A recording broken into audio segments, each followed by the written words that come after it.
Good evening. Madam Mayor. Good evening. Good evening. Good evening.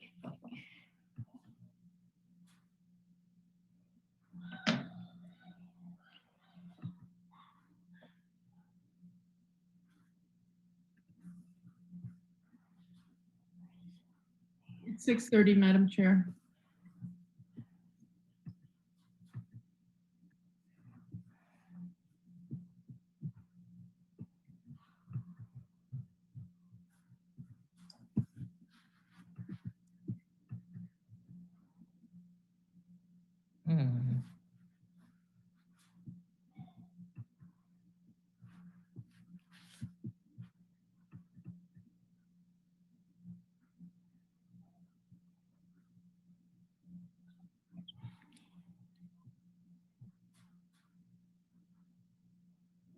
Okay.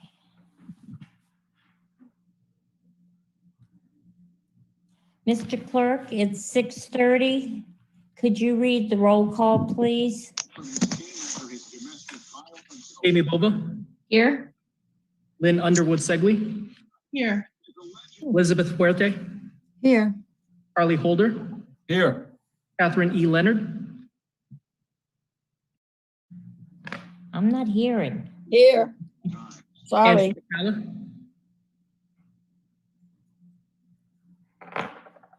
Angela McCalla, Sorry, here. Jean Marie Napolitano. COVID vaccine shots with no rhyme or reason.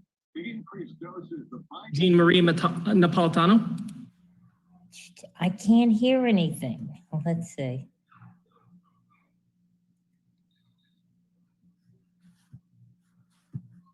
You're not muted. No, not now. I can hear things. Okay, good. I'm here. we have a quorum present, Madam Chair. Thank you. Thanks, Carlos. Can we now stand for the Pledge of Allegiance? I pledge allegiance to the flag of the United States of America and to and to the the republic for which it stands, one one nation, nation, under God, indivisible, with with liberty liberty and justice for all.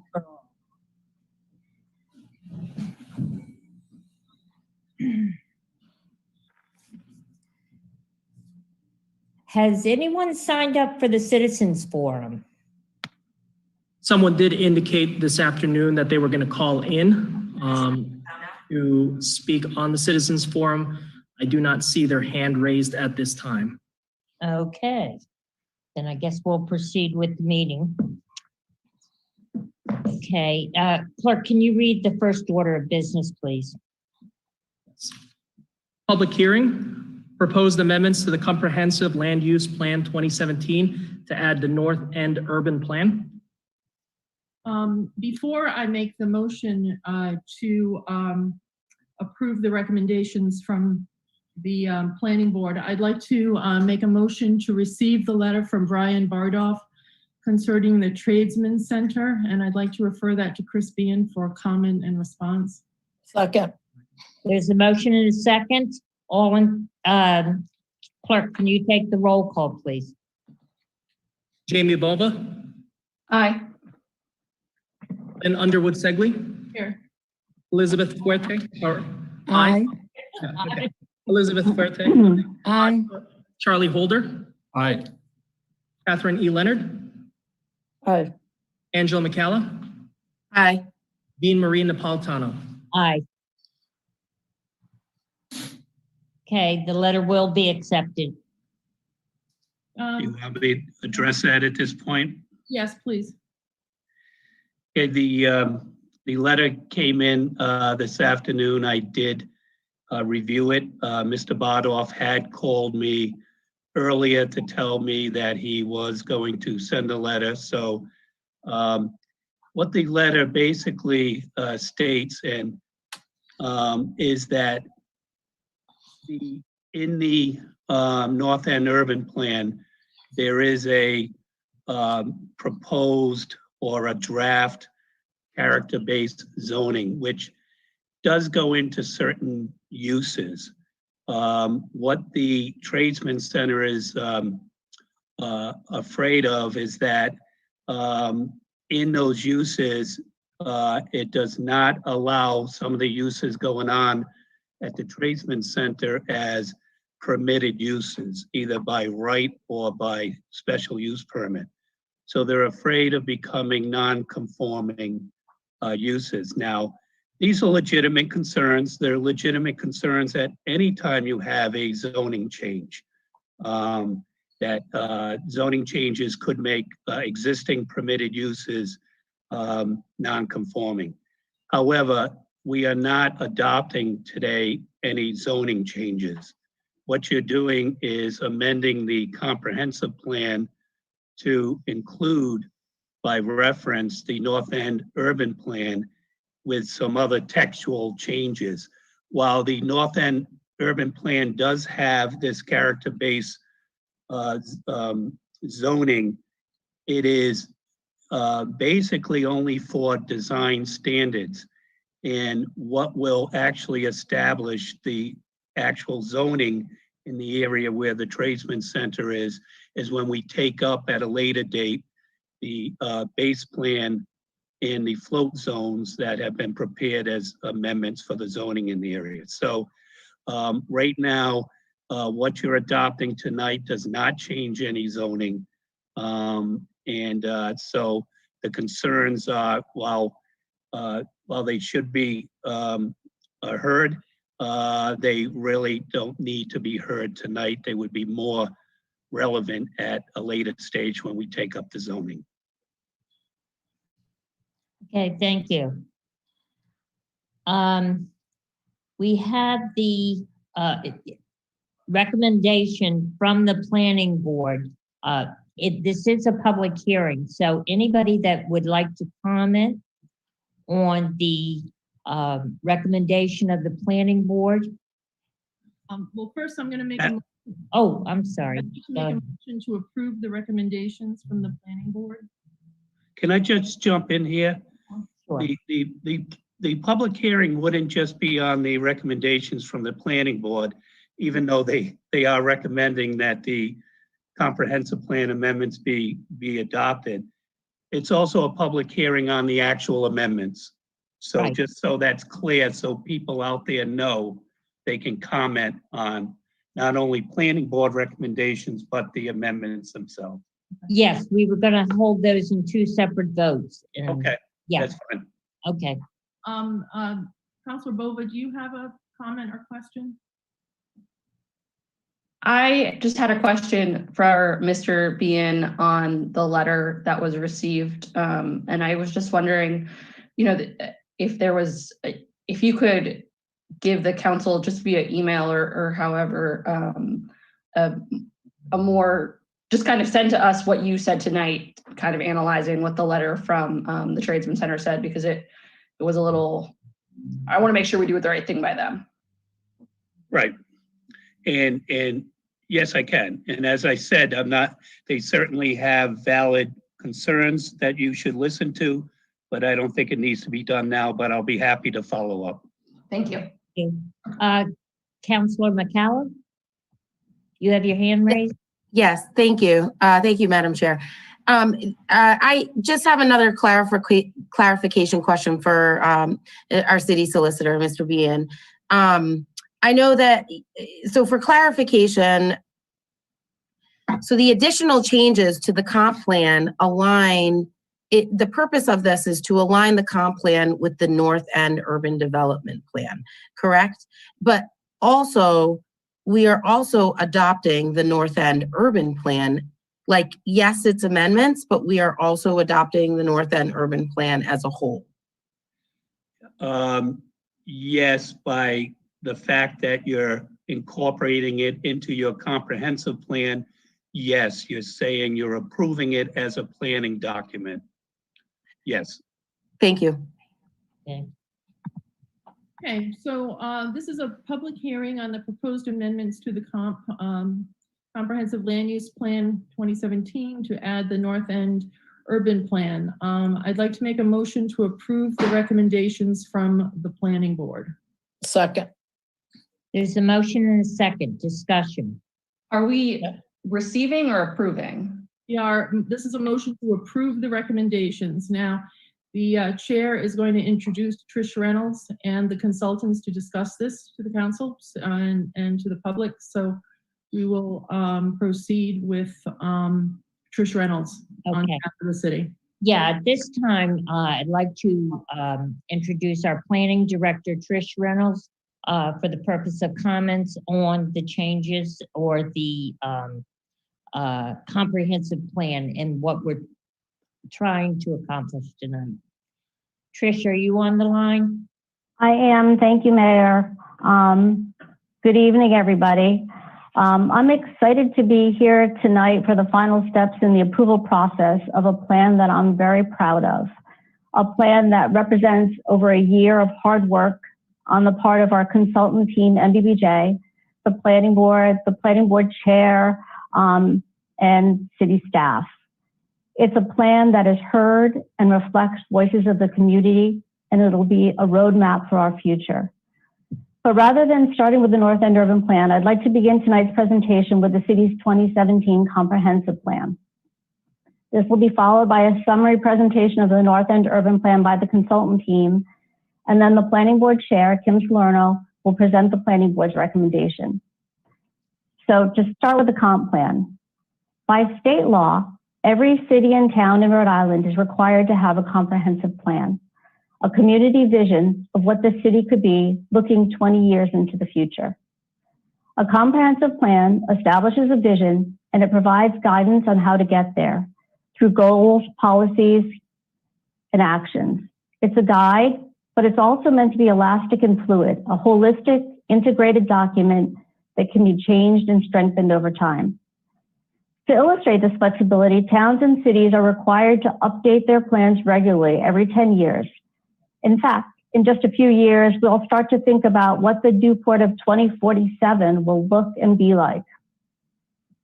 And an approved comprehensive plan can be amended up to 4 times each year for a possible total of 40 amendments during its 10-year lifespan. In preparing for this meeting, I watched the council meeting videos for the adoption of the 2017 comp plan. Much of the discussion is still relevant. It included the need for creating well-paying jobs, affordable housing options, and accessible open space. And the discussion also stressed the importance and value of being able to amend the comprehensive plan as we live and work with a document. So I just want to repeat that. The discussion when we adopted the 2017 comp plan stressed how important it is that we can actually amend and improve this and strengthen the comp plan as we work through it. We are here almost 4 years after the plan's adoption date of February 8th, 2017, with our first proposed comprehensive plan amendment.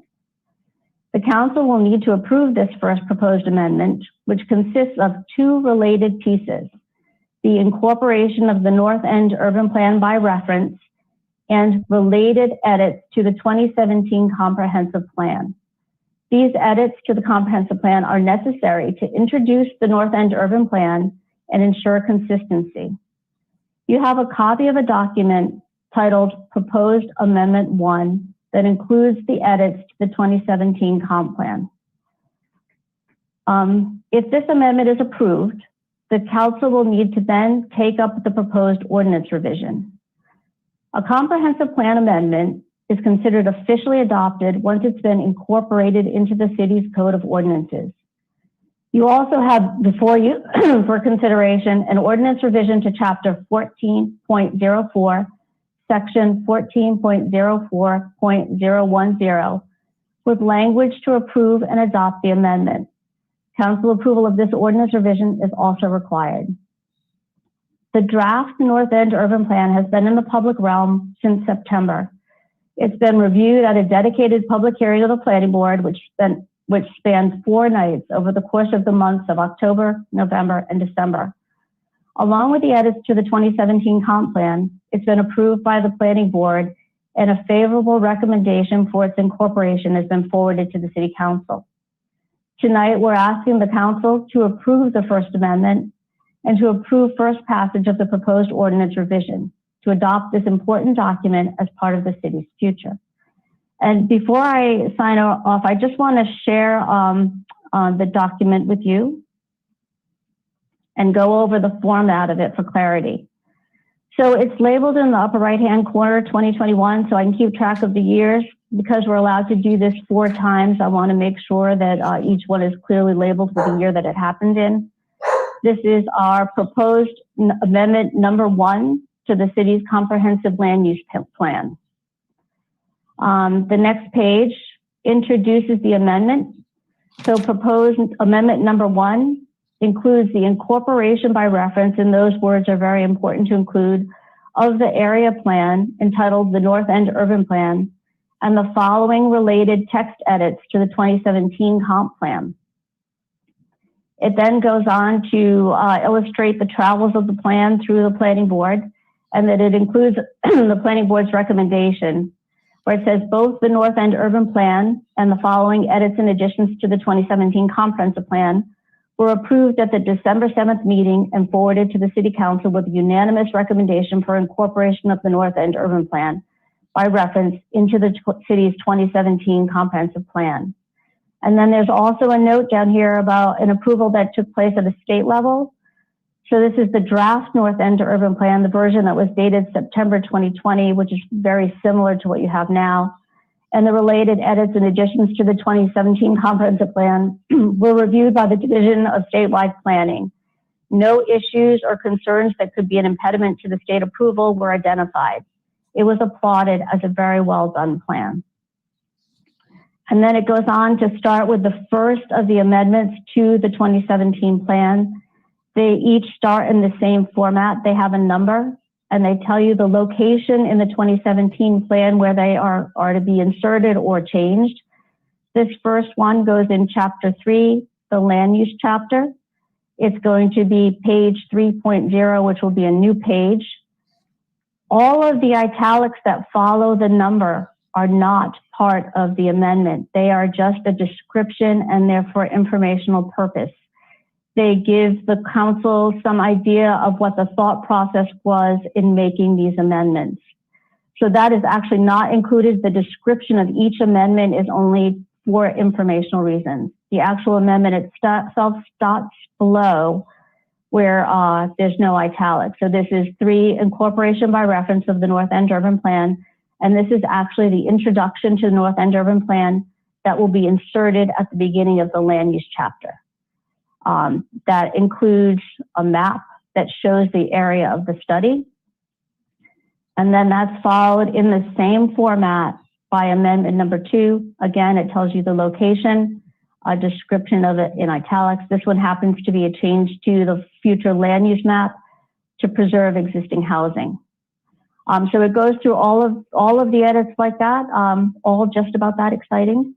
And now I'd like to turn it over for the fun part of the presentation to our consultants, Alan Mountjoy and Chris Hurlick from MBBJ, and they'll be giving you a brief overview of the plan itself.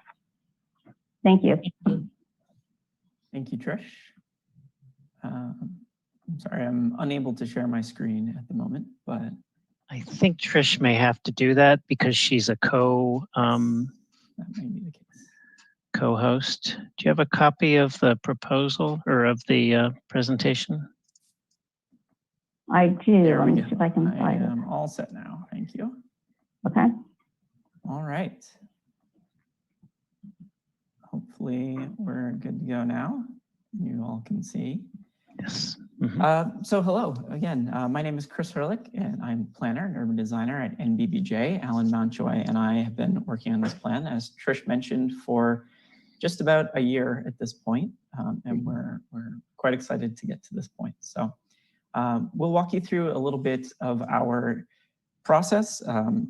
Chris, I'm yes. sorry to interrupt. Could you just speak up? I've turned my speakers all the way. I'm just having trouble hearing you. Sorry about that. Give me, yes, I can even. That's much better. Thank you. All right. Sorry. So we'll walk through our process a little bit and talk to you about our engagement and how we collected a lot of the information and input that we used to inform the plan. And then Alan will talk through some of the broad themes and recommendation categories that we settled on as part of the planning process. So as I mentioned, we've been at this for just over a year at this point. Our first engagement really began on the 21st of last January. We had 3 goals: to listen, educate, and facilitate. We wanted to make sure that voices were heard. We wanted to clarify what the plan would actually accomplish, similar to what Trish has just done. And we wanted to make sure that we were facilitating a discussion of values and trade-offs so that people could really understand exactly what was being considered and contemplated in the recommendations for the plan. So we had an extensive contact list, over 350 individuals regularly receiving updates for the project and notifications of public meetings. These people represented over 60 different Newport organizations and businesses. We had 25 individual meetings, whether those were in person or eventually phone call or video call, with advocates and local experts. There were several small group meetings that we held prior to COVID restrictions. These included mapping activities and involved over 100 people in person, as mentioned. And we had a project website where we had over 1,100 visitors, and that was even as of the fall, so possibly more since then. And those people left nearly 180 comments that we also took into consideration. Over the course of the project, we also engaged directly with all 7 city councilors, whether by phone, in person, or video conference as well. One of the key pieces of our engagement effort was a public forum week that we held in February of last year. We held drop-in hours. We actually held a few drop-in hours over the course of the project where people could just come and talk to the consultant team, learn a little bit more about the project, provide their input. And then we had a public workshop that same week as well. This was in the evening. We had nearly 140 members of the public in attendance, and this was another opportunity for people to be providing direct input on the study area, their experiences in the study area, the challenges that they had identified, the opportunities that they identified. You can see here in the bottom right, those are some images taken, scans of all of the input that we did collect during those exercises. We were also required, because of the COVID restrictions, to do an online forum. And this happened from March till May. It was open for 2 months. So we had a 46 question survey, and we actually got 148 substantially complete responses, which is really quite amazing. And these responses were all incredibly thoughtful. It was very useful information. Nearly 2/3 of the people who took it spent more than 20 minutes on it. And there were a number of different formats in which they could answer to share their preferences, to share their ideas. We also had a slate of other public meetings and engagements. We presented on June 30th to a group of Newport design community. These were design professionals in the city of Newport. Gave them an opportunity to give us some feedback on especially the look and the feel recommendations that Alan will briefly summarize later. And we talked on July 30th to a broad swath of the Newport population. It was a public presentation sharing the draft recommendations of the plan. And finally, of course, there were 4 public hearings with the planning board, which began October 22nd of 2020.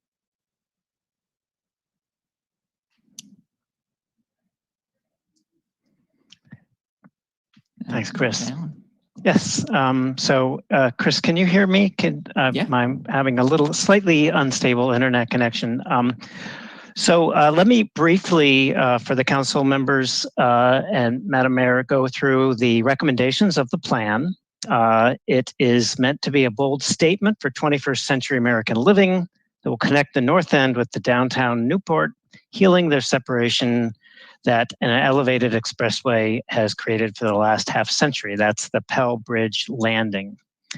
So I'm going to go through the 5 elements. Chris, if you can go to the next slide. I have a little bit of a lag here.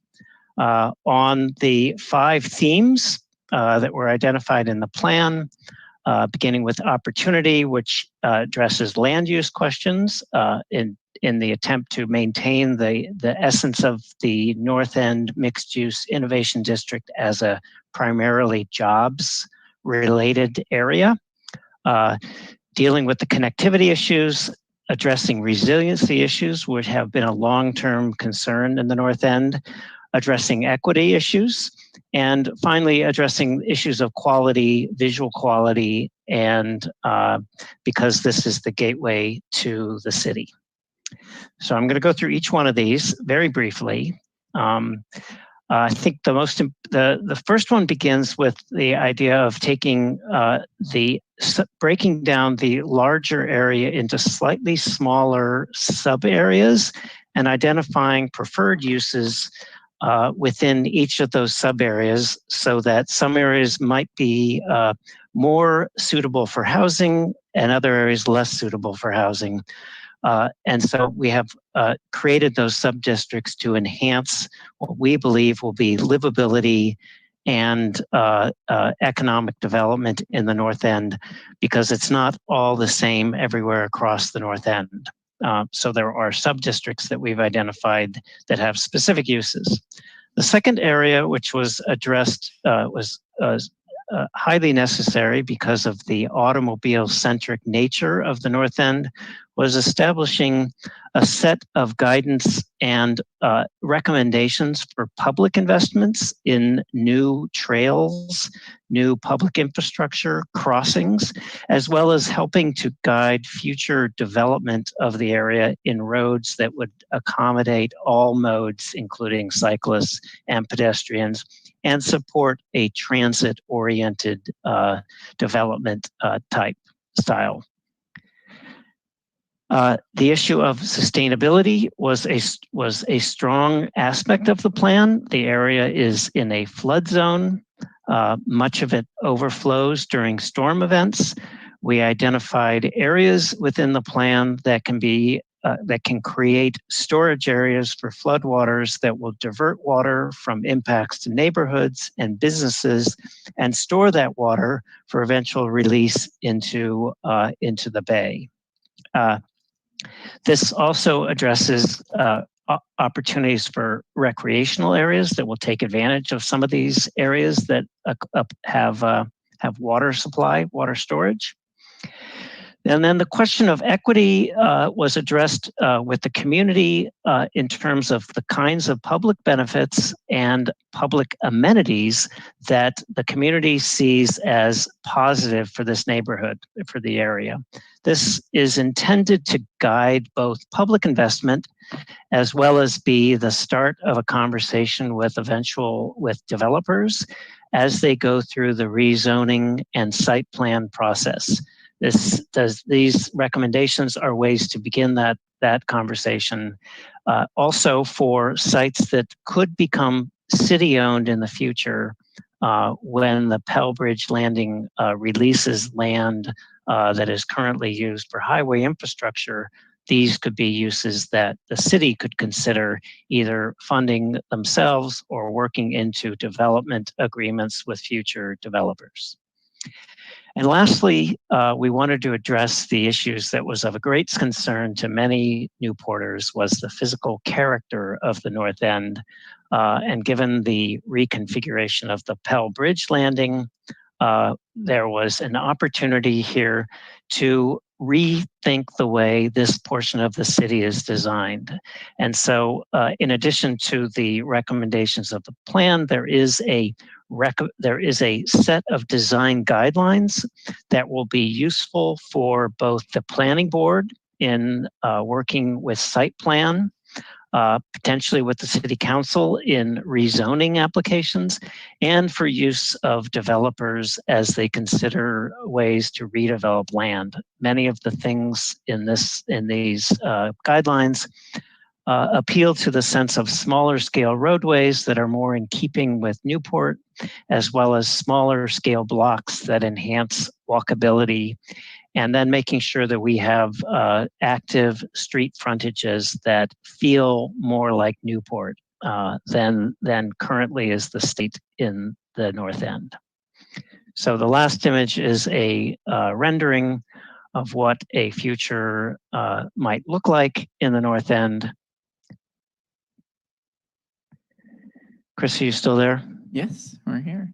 Okay, great. If you can advance to the rendering, I think that was the last slide is just an illustration. Yeah, we're on the rendering now. Okay, and with that, Kim, yeah, I think Kim wanted to speak up at this point. Yes. Kim Salerno, if you have a chance. Good evening, Mayor and members of the council. Thank you so much for this opportunity to present the plan tonight.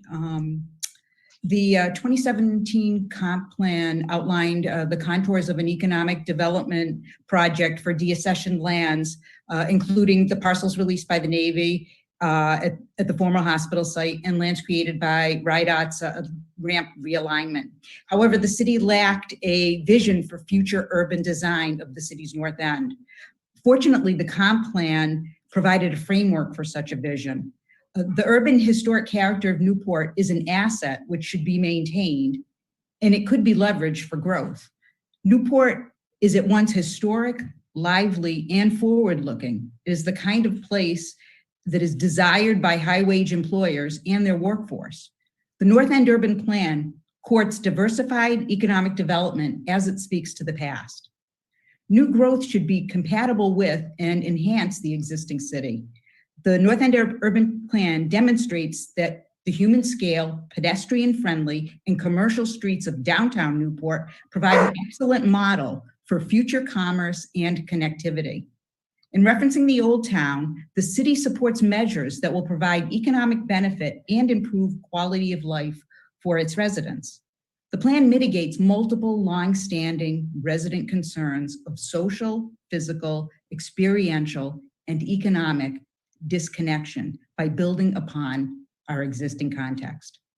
This past fall, as has been stated, the Planning Board reviewed the North End Urban Plan over 4 public hearings.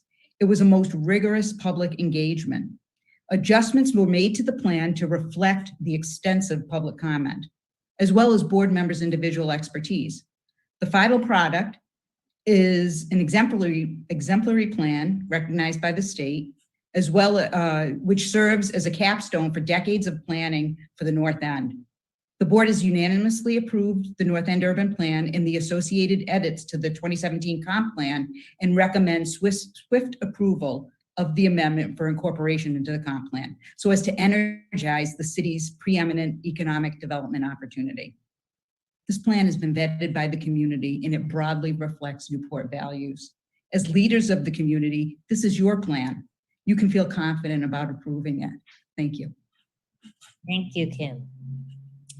Before we, and thank you for the MBBJ for their presentation and also Trish. Before we get into having the public speak, first I'd ask the council, is there any council members that either have questions or would, you know, of any of the presentations? Yes, Councilor Leonard. Okay, thank you. First of all, I want to thank everybody who put in so much time and effort to produce this plan. And I know the amount of work that went into it. And I compliment everybody who spent the time to do it. I think the strengths are encouraging developer investment and new infrastructure that we know is well needed. I looked at all aspects of it, some really well thought out elements of the plan. I had a couple of questions for clarity that I'm not sure of. In the section that was NBBJ just talked about, there was the part about community benefits. And I know from other communities, because I study communities, that some communities, and I'd asked this for the council for many, many times, when a developer comes in, oftentimes the community charges an impact fee. And that impact fee is used to either upgrade infrastructure or some kind of public benefit that I think could be important. Here, we don't call it that, but I think that the idea is the same, to have some public benefits and development. So my question is, who would negotiate with developers and how would that come to be? Would it be a public process? Would it be city staff? How would that work? And I might be ahead of myself, but I think people would like to know who's going to be there speaking on behalf of the city or residents of particular parts of the city. So that's my first question. I have two. I can start with that. So thank you very much, Councilor Leonard. That was a very interesting question. We have a lot of different types of benefits that are included in this plan. Each one of the themes in itself is a benefit. The opportunity, connectivity, all of the different themes provide public benefits. We also have an equity section in the plan that talks about specific things that have been identified at this point of time by the people in the neighborhood as things that they would consider to be benefits, not only for their neighborhood, but for the city at large. So those are included. And then we also have in the plan a provision for a more formal community benefits type agreement. And so all of these, the community benefits type agreement could be a couple of different things. It could be a private agreement between a neighborhood and a developer, or it could be something that's done through the approval process. All of these things, the more formal community benefit agreement would have to have its details included in the zoning. So the comp plan just talks about including community benefits as one of the options to address any inequities that happen in the development process and to benefit the people most affected. So the actual incorporation of that would most likely be in the float zone, and the details of how that's actually enacted would be part of that zoning ordinance. So what this plan does is it takes the theme of equity, which is very important in the development of this plan overall, and provides lots of different types of benefits throughout this process. Now, would that be, those benefits be, you said there are different methods or different types. One could be for neighborhood, one could be throughout the city. Who actually would vet these benefits or negotiate these benefits with the developer? Are you saying it could be all of those methods?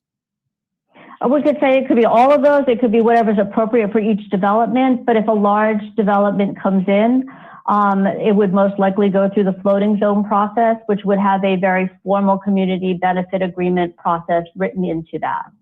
Because I think that's really important, because we always talk about one Newport, and I think that we have to look at it in small sections, neighborhood sections, and then the entire community. And then, thank you for that. And then I have another question on Chapter 3, land use, where it says description of amendment. It says, let me read it over here. It talks about mixed use innovation zoning to replace the entirety of the commercial industrial zoning district and a smaller area of the residential R10 zoning district, with the understanding that the future land use map is a general guidance tool. High density residential use is supported in the future vision for the area. and the existing multifamily housing is compatible with the vision and is supported with the retention of the residential zoning. The intention is to retain the existing residential zoning to support a diversity of housing options within the North End as well as citywide.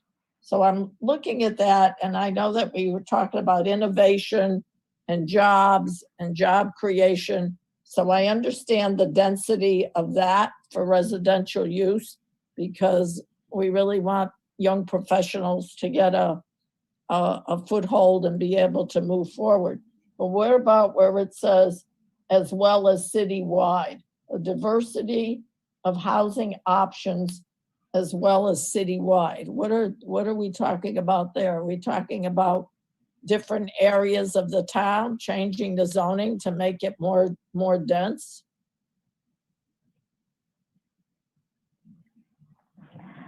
We're just talking about, in general, this isn't actually part of the amendment. This is just the italics part that talks about why we made the amendment. So this is actually not lit. So that we're just talking about, it's always important for a community to have diversity in their housing stock, not only in the North End, but it's important citywide also. So this diversity is a good thing, a variety and a spectrum of housing options. And it was just talking about that's true in the North End, but it's also true in the historic core, and it's true in all parts that we have a diversity of different housing options. Well, the reason I bring it up, yeah, I'm sorry, go ahead. Okay, and the amendment that you're talking about specifically has to do with the future land use map. In the 2017 comp plan, the future land use map shows the entirety of that area being converted to the innovation hub. We would like to, in order to preserve some housing, to retain some of the existing residential zoning in that area. So we are really retaining what we have now, not making a change to flip this to innovation hub.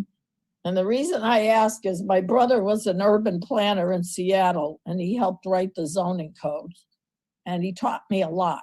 So one of the things that has his hair on fire today in Seattle, and he's pretty public about it, is that the city of Seattle making changes to their type of comprehensive land use plan decided that areas like where he lives, where lots are usually pretty big, that they would take those lots and allow one housing lot that was by definition one lot to become 4 lots and make it very dense.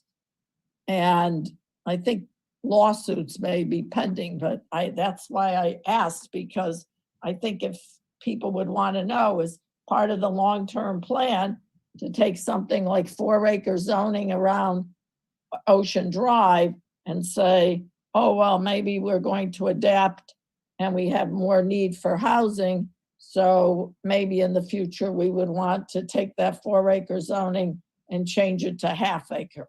So that's why I can say emphatically that is not the intention of that statement. Okay, thank you. That was very helpful. Thank you. Can I just add that it's just worth repeating that the North End Urban Plan is really a vision statement, and the particulars will get hashed out when we actually review a zoning proposal. And that will be also a robust public process. And it is really, it has never been the intention for this plan to impact zoning on the southern end of the island. Not at all. All right.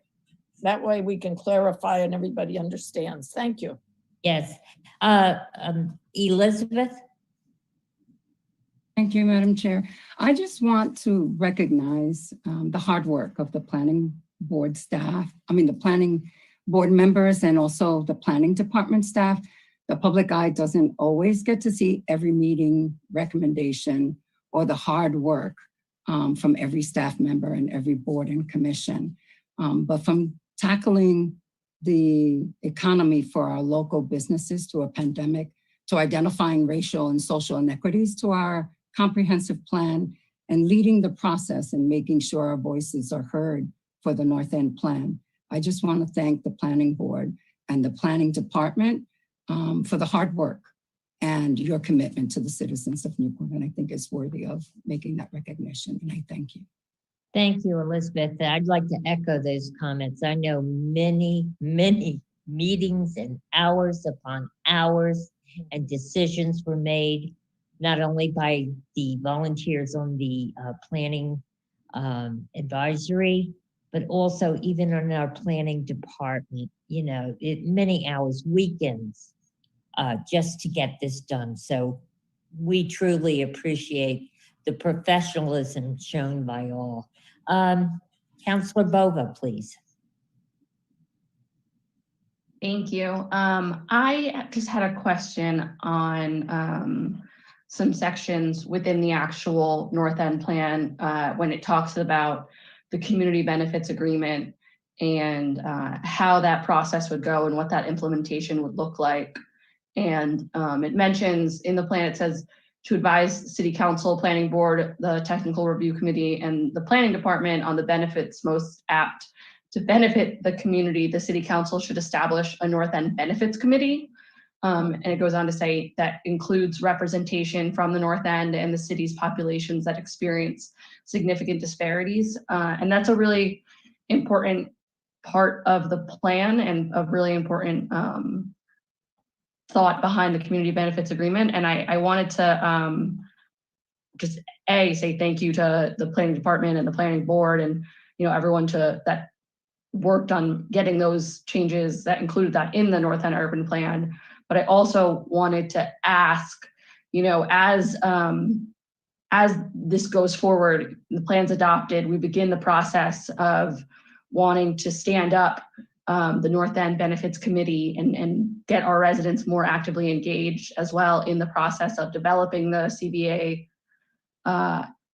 Would you be like, can you talk about what that process could look like, Trish, in terms of how that committee would work and what its role would be? I know it's kind of it's not the amendment stated, but it's a really important part of the North End plan. We would definitely have that codified in the ordinance, exactly what that process would be. And I would imagine it would start very early on with discussions between the residents, the representatives of the board, and be a process of constant contact through the development process. First, to identify what the impacts of the development might be, and then what the community benefits might be sought to counteract that. So I think right now it's too early to say exactly what that process is because it will be in the zoning, but I imagine that it's going to involve quite a bit of contact and dialogue, and it's going to start very early on, and it's going to have representation from the areas affected so we can identify in real time the types of things that are needed as community benefits. Thank you. I think understanding that process will be codified in the zoning is really important. Thank you. Councilor McCalla. Thank you. I just wanted to highlight, just kind of give a little synopsis of some stuff and say a couple of things. Again, just for clarification, what we are doing here is the additional changes to the comp plan. We are taking those and adding the North End urban plan to the comp plan in order to align the both documents. And by doing that, we are also tonight making the decision on adopting the North End urban plan. I also want to be clear that the master plan set in front of us, again, does not include the zoning or the enforcement, the law that will dictate the future of Newport or the North End urban plan. The master plan really is a long-term planning document that provides a conceptual layout to guide future growth. And that master planning is about the vision of making connections between buildings, social settings, and their surrounding environments.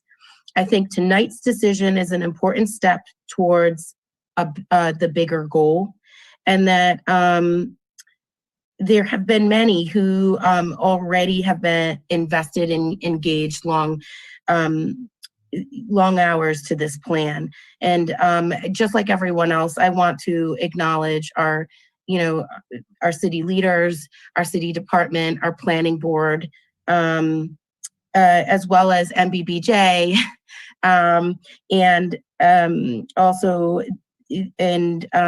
also want to recognize our community stakeholders that have helped interpret and stay engaged for the community, such as the Newport HES, so the Health Equity Zone, Church Community Housing, representatives from the Tradesman Center, the ALN, the NAACP, the NDCC, and also to all of those, especially all of those residents whom the late phone calls are coming in, or the fact that a lot of the residents probably didn't have time but made sure that they made it to the meeting to try to educate themselves and try to understand what is happening in our city. I want to really acknowledge that. And I also want to acknowledge the work that was also contributed by Councilor Susan Taylor and Councilor Justin McLaughlin for their contributions too. I have been deeply involved and have watched this plan evolve over time. The master plan is a necessary first step towards a bigger goal. We in Newport are a microcosm of what's happening nationally, and we are trying to address problems of historical segregation, the wealth gap, and the fact that we all can acknowledge that we are losing our middle class. It is clear to all of us here tonight that none of us want this to continue to happen. And although this step is an important one, there is still more work to be done and more opportunities for all of us to engage. And I'd also like to address Councilor Leonard in her sentiments about sharing the zoning and that we're supposed to be one Newport, and the fact that you would bring up that there's apprehension in sharing in terms of housing. To every person of color, to every LGBTQIA, to every working class, we know exactly what you mean.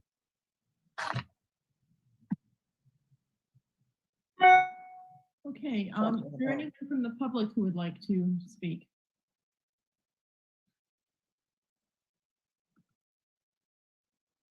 Lynn, I don't think they heard you. It was really quiet. I'm sorry, is there anyone from the public who would like to comment? I am checking the list. I don't. Yes, Bonnie Watson. Bonnie? Yeah, is your mic on? Bonnie, unmute yourself.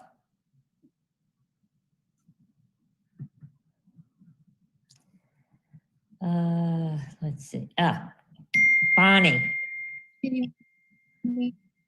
Good evening. Okay. Would you please give your name and address for the record? Yes, it's Bonnie Watson. I'm at 44 Catherine Street. Unfortunately, I'm having some trouble with Cox and I can't see you all right now, but I just wanted to also comment on Councilor Leonard's statements because I'm also familiar with Seattle and I have a brother who's an architect.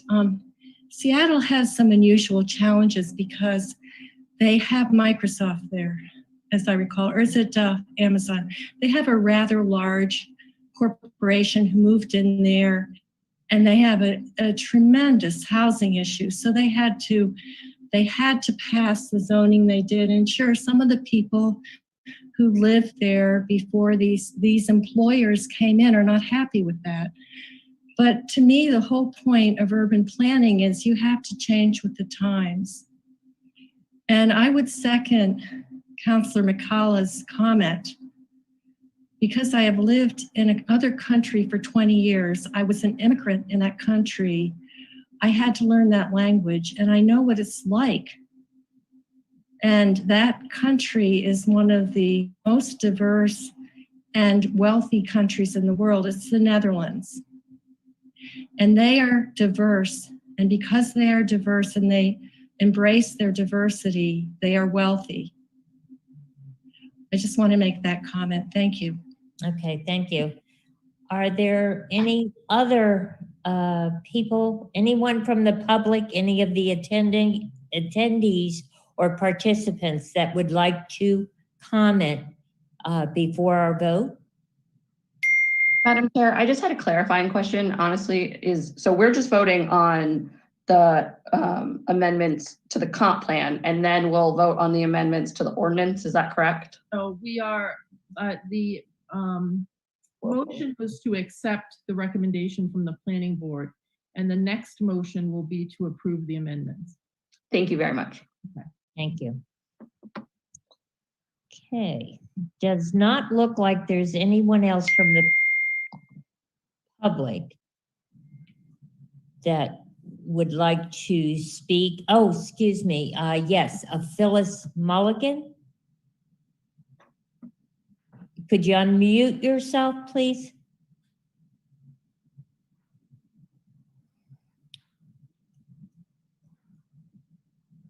Phyllis, you appear to be muted.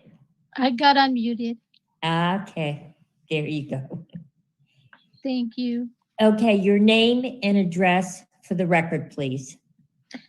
My name is Phyllis Mulligan. I live at 200 Park Home in Newport.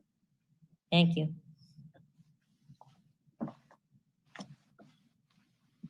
And the thing that I was talking about is equitable cultural displacement to those of a culture. When we lose that, we lose our soul. We lose the soul of the community, and that's what I'm worried about losing right now. And I'm worried about displacement and making sure that it is fair and equitable. I know that we need more businesses that are owned by Black and brown people. There's 28% of US people are brown and Black. That's only 8% of the businesses owned by Black and brown people.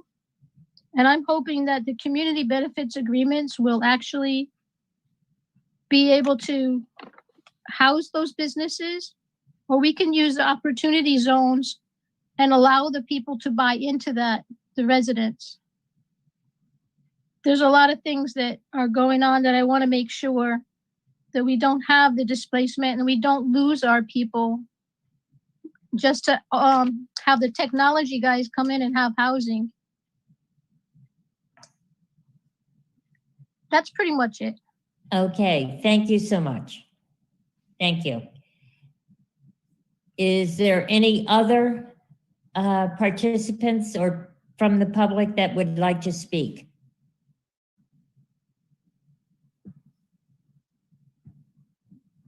Hearing none, do I have a motion to close the public hearing? I think we should keep it open so that, because we still have to keep going until. Okay, go ahead.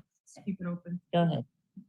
So the motion on the table, which was seconded, was to accept the recommendations from the planning board. Can we vote on that, please? Jamie Bova, Aye. Lynn Underwood Segley, Aye. Elizabeth Fuerte, Aye. Charlie Holder, Aye. Catherine E. Leonard, Aye. Angela McCalla, Aye. Jean Marie Napolitano. Aye. Okay, so the next motion is to approve the amendments 1 through 17. I'd like to make a motion to approve. Second. There's a motion and second discussion. Hearing none. Can I just jump in? Go ahead. I think the motion should probably read to approve the amendment number 1 to the comprehensive plan, because that includes the incorporation of the comp plan into the comp plan, the North End Urban Plan, and also those 17 textual changes. So instead of saying 1 through 17, I think it should be inclusive by saying to approve amendment number 1 to the 2017 comp plan. Thank you. Do you want to rephrase your motion? So are we doing them individually, 1 through 17? No. The amendment the entire package is called amendment number 1 to the comprehensive Okay, plan. so I'll make a motion to approve proposed amendment number 1. Second. There's a motion and a second. Discussion? Hearing none. Can you take the roll call vote, please? Jamie Avova? Do we, sorry, just a clarifying question with the, because we're still in the public hearing. Yes. There are no hands up, so is there anyone from the public who would like to speak? There's no hands up. Okay, I just wanted to make sure so that because the public hearing is open, we have comment on all three well, the previous and then now this one and the next one. Thank you. Carlos, my vote is aye. Thank you. Thank you. Lynn Underwood Segley? Aye. Elizabeth Fuerte? Aye. Charlie Holder? Aye. Catherine E. Leonard? Aye. Angela McCalla? Aye. Jean Marie Napolitano? Aye. All right, the next is a motion to approve, to amend the ordinance chapter 14.04 entitled Comprehensive Plan, section 14.04.010 entitled Comprehensive Planning and Use Act. This is a first reading. I make a motion to amend. Second. There's a motion and seconded by Councilor Fuerte. Discussion. I wanted to ask, I guess, Ms. Reynolds, if she is still available. I just wanted to run by that the only real amendment is just that noting that it was amended in this meeting. Is that correct? Okay, thank you.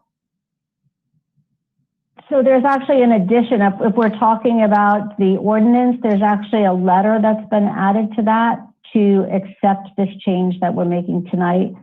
So that first amendment that we're making to our comp plan consists of 2 pieces. It was the incorporation by reference of the entire North End plan and all those other related edits that had to happen. And then now this actually gets codified in our ordinance, and that's the way that all of this gets adopted. So we're on that second piece now. Okay, thank you very much. Thank you. Are we ready to vote? Well, we need the public comment. Is there anyone from the public who would like to participate? Motion to close the public hearing. Second. There's a motion and second to close the public hearing. Discussion, hearing none. All in favor? Aye. Clerk, take the roll call vote, please. Jamie Boa? Aye. Lynn Underwood Segley? Aye. Elizabeth Fuerte? Aye. Charlie Holder? Aye. Catherine E. Leonard? Aye. Angela McCalla? Aye. Jean Marie Napolitano? Aye. So now we will vote on amending the ordinance.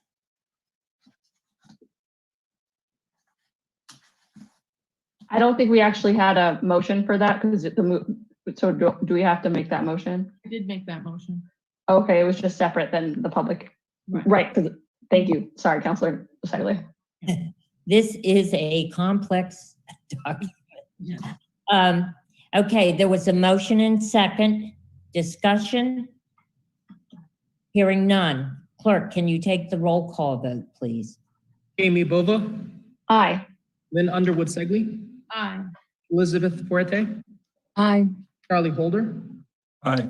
Catherine E. Leonard? Aye. Angela McCalla? Aye. Jean Marie Napolitano? Aye. Okay.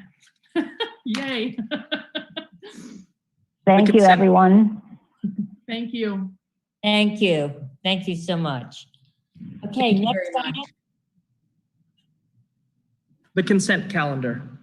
Okay, I'd like to make a motion to approve the consent calendar in its entirety with the exceptions of C and G. Second.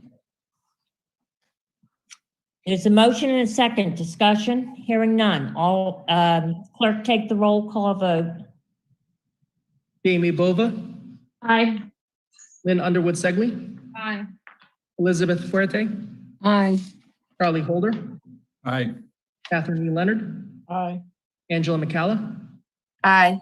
Dean Marie Napolitano. Aye. Okay, The capital improvement program, fiscal year 2022 to 2026. Council McCalla, did you want to pull that? Yes. Thank you, Councilor Segley. I actually just had a question overall. I'm not really sure who to address it to, but I just am wondering, is the capital improvement plan in alignment with or in relation to the comprehensive land use plan? It's Joe Nicholson. I would say it is, because it's a very basic, call it an infrastructure plan of needs. And, you know, the comprehensive plan generally calls for our infrastructure to be, thrive, if you will. So I would say it's not only comports with the comprehensive plan, but it certainly comports with the city charter and city ordinances in terms of the responsibility that we have to the council as a staff to submit a capital improvement program. Mind you, this document is a staff-generated document.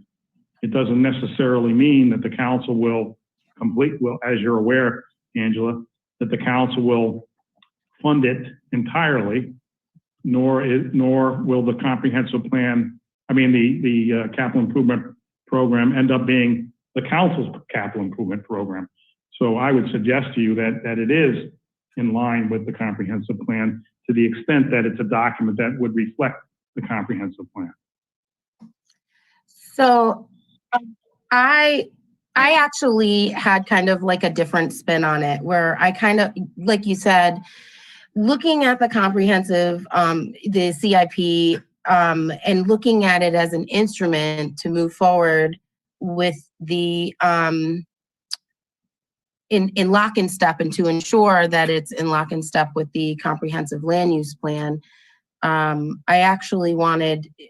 I wondered if our planning board could take a look at it and bring back the recommendations to us.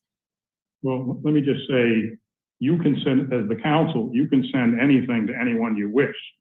This is simply the obligation that we have under the ordinances and the charter to submit this. What you do with this is the council's business. Yeah, and honestly, I don't see time. Go ahead. I kind of see this as like another opportunity, and the reality of the situation is that the CIP doesn't necessarily need to be approved until the 1st of April. So I'm asking the council, I want to make a motion to that the council receive the CIP and refer it to the planning board. I'll second. There's a motion and a second. Yes, Councilor Leonard? Yeah. I look at the CIP, which we've done for probably the 20 years I've been on the council, as staff generated as to needs.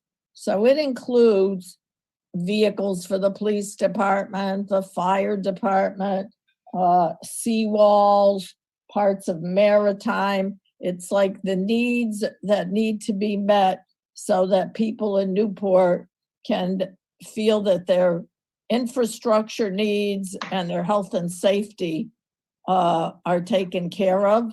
So maybe I'm missing something, but I don't understand why that would go to the planning board. Maybe I'm missing something, but these are like needs that you need to operate your different departments. So I feel like I'm looking at it from a way of, I mean, we've heard it loud and clear from the city that every dollar is going to count, and that we are in extraordinary times. And, you know, how do we ensure that we're giving more bang for our buck? And although I understand that different departments ask for certain requests, I'm not entirely certain. You know, for instance, I looked at one of the costs. Over the course of 5 years, I'm looking there's an ask for traffic signal improvements, and that over the course of 5 years, that's going to amount to $1.2 million. Is that really the best way that we can invest in turn? Like, I don't know. And the reality is, how do we move our city forward and be able to do it to balance on a budget? And I don't see, personally, I just think it's an extra step. But I don't see the harm in it. To just put that precautionary, could be something, could be nothing. Well, let me What just I'm make- saying is, Wait a minute. I'd like the manager to respond first. Kate, and then there's other council members that would like to comment. Mr. Manager? Yeah, I don't want to belabor this or speak out of turn here, but, you know, the planning board has a function under our ordinances and charter. The council has a different function, obviously, as the overseer on this. I understand where Angela is coming from to a certain extent. I'm not so sure the planning board is the forum for this. I mean, maybe the better forum would be just a more robust process of review by the council itself in terms of the infrastructure fiscal priorities. You know, the CIPs, I'll describe it as broken out into really 3 sections. I think others would probably disagree with me, but there's the water and sewer aspect of the CIP, which you're not even going to get into because those are mandatory, at least in the sewer, those are all mandatory improvements that have to be made. And to a certain extent, same thing with the water, PUC approved expenditures, and those are enterprise funds anyways. The other aspect of the CIP is how I described it is infrastructure needs. And ultimately, the council may disagree with the priorities within the context of the CIP, but I think there could be if you want to get into much more robust review of these and we bring the staff in to discuss these issues, I'm not so sure the question is framed right and that the CIP is reflective of what ultimately is really a land use document in terms of the comprehensive plan and the role of the planning board, if you will. Okay, Councilor Leonard, then Councilor. okay, what I was saying, I understand what Councilor McCalla is talking about. I too, and this is about prioritizing our needs versus our wants. So taking the example that she gave about traffic lights, I would put that way down the bottom and I'd put an ambulance at the top. So I think that when we look at this document, and those of you who have been here for a while will say, some of it I have equated in the past, and forgive me, as kind of fantasy things on there, that these are things that people want, but it's not something that are needs. So when the budget comes up and we're going to be in a tough budget process, what are the things that we need? What needs to be prioritized? And so I think we have to remember that the council, I don't remember any council ever just approving everything in the comp plan. It's not something that's really affordable, especially during these times. So, I mean, that's the big thing. Do I think it's part of a planning document? No, but I think we have to say to ourselves, what's a want and what's a need? And that's what we'll all vote on when the time comes. Okay, So- thank you. Councilor Bova, please. Thank you. I did want to kind of jump onto the same vein of thinking, and what I was taking from what Councilor McCalla was asking for is trying to have a more clear understanding of how we can be advancing the goals set forth in the comprehensive land use plan on things like sustainability and energy usage and stormwater runoff, all of those things that are very much needed to be worked on and done for our city to continue into the future. And so the CIP includes a myriad of requests and goals from across the departments in the city. And I think it would be very useful to have a workshop or some sort of discussion between the city staff and the city manager and the city council, where we lay up the CIP up against the comp plan and understand how those two can be complementary of each other and work together, so that we understand better what we should and should not approve in the actual budget at the end of this. Everyone's referenced the fact that, yes, this is a tight budget year. And if we're going to be making difficult decisions, we should have as much information as possible. And that includes understanding how we can make the comp plan become more and more reality, and how we can make things like the CIP work for us in pursuit of that goal. Thank you. Councilor Underwood. Begley. Thank you. I'm just going to throw my 2 cents in here. I see the CIP as a document that is used, that the staff tells us based on their expertise and needs, the things that they need Exactly. for the city. We don't have to approve everything. We know that there's going to be a tight budget, but I do not believe that this is a function of the planning board whatsoever. So I would definitely be voting no on that. I would just like to add that I too, I understand where you're coming from, Councilor McCalla, but when you say have the planning board look at it to see if it conforms to the comp plan, it has taken us many years, not just a year, to get through this north end section of it, but it's many years. Long before you were even on the council, we were talking about the economic development in the north end. Now, the CIP is something that is developed by people that work with the different departments day in and day out. To turn it over to something like the planning board, which is simply advisory, it's not even in their mission to take a look at something like this.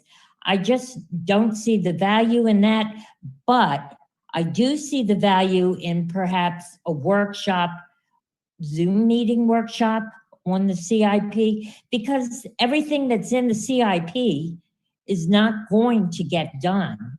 You really have to peruse the document, and this is so that we can order it to be publicized so that the public can see what changes or what the city needs.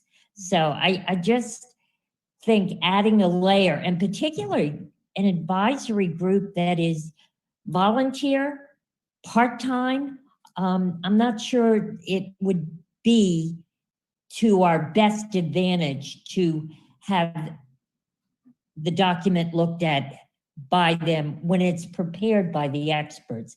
It's a lot of work. It's a lot of work. So I will not be supporting this either. Is there anybody else that hasn't spoken that wants to speak? Okay, Councilor Bova? Thank you. One thing that I do want to add is that we actually haven't had a motion to receive and order this. So I do want to make that motion, because just to have this conversation. No, to begin with, before we started the conversation, we should have made the motion to receive the item and in order to be advertised, just as a point of order. That's what we're supposed to make those motions before we had any discussion. And the second thing is that I just want to hammer home on the point of the CIP needs to be complementary to achieving the goals in the comp plan. So I'm going to ask the city manager to, can we put together some sort of workshop, which really we should be lining up anyway on all of the different departmental budgets. So, work on scheduling a workshop on the CIP and how it comports with the comp plan so that we can understand how better to use our budget to accomplish those goals in the comp plan. Okay, Councilor Bova, before we move on to that, I have not finished my statements. Okay, just a minute, Councilor McCallum, okay? Just a moment. Hands down, please. Okay, Councilor McCallum, go ahead. Okay, I just want to say my understanding, so also in terms of, to the planning board's credit, that is their job, is to line every project of every development that comes through and make sure that it matches with the comprehensive land use plan. Okay, infrastructure purchases should actually match the city's plan. And the water and sewer must also follow planning, right? Like just as the North End Urban Development Plan is. And quite frankly, I see the need. There's also a need to fund our city's plans. And that's why, although I respect the council's decision in the end, and Jamie and Councilor Bova, I definitely think that that's a good job, but also, and I just think that it might be less sticky, or it might be more of an efficient way to actually utilize the planning board. And the planning board, although they are volunteers, they follow state statutes and they make major decisions upon the future and the vision of our city. So I don't want to discredit and just say, it's not as simple as they're just volunteers. They do a lot of important work. Thank you. Councilor Leonard.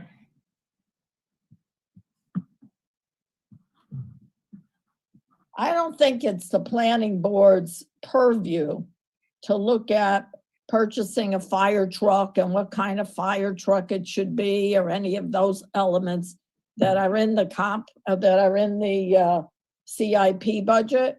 For years, whenever the public hearing came up for the CIP budget, everybody who sat in the audience or who came into a meeting could comment on and ask questions on whether he or she thought that was an important need. Sometimes it was seawalls, sometimes it was several things that we need to continue operating.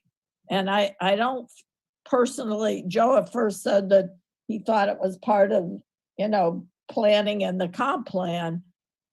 I don't see the total connection here, because staff evaluates what's broken, what's not functioning, what piece of infrastructure is faulty or a health hazard or a safety hazard, and that's what goes into the CIP. And then we can ask questions, public can ask questions, and that's how the process has been.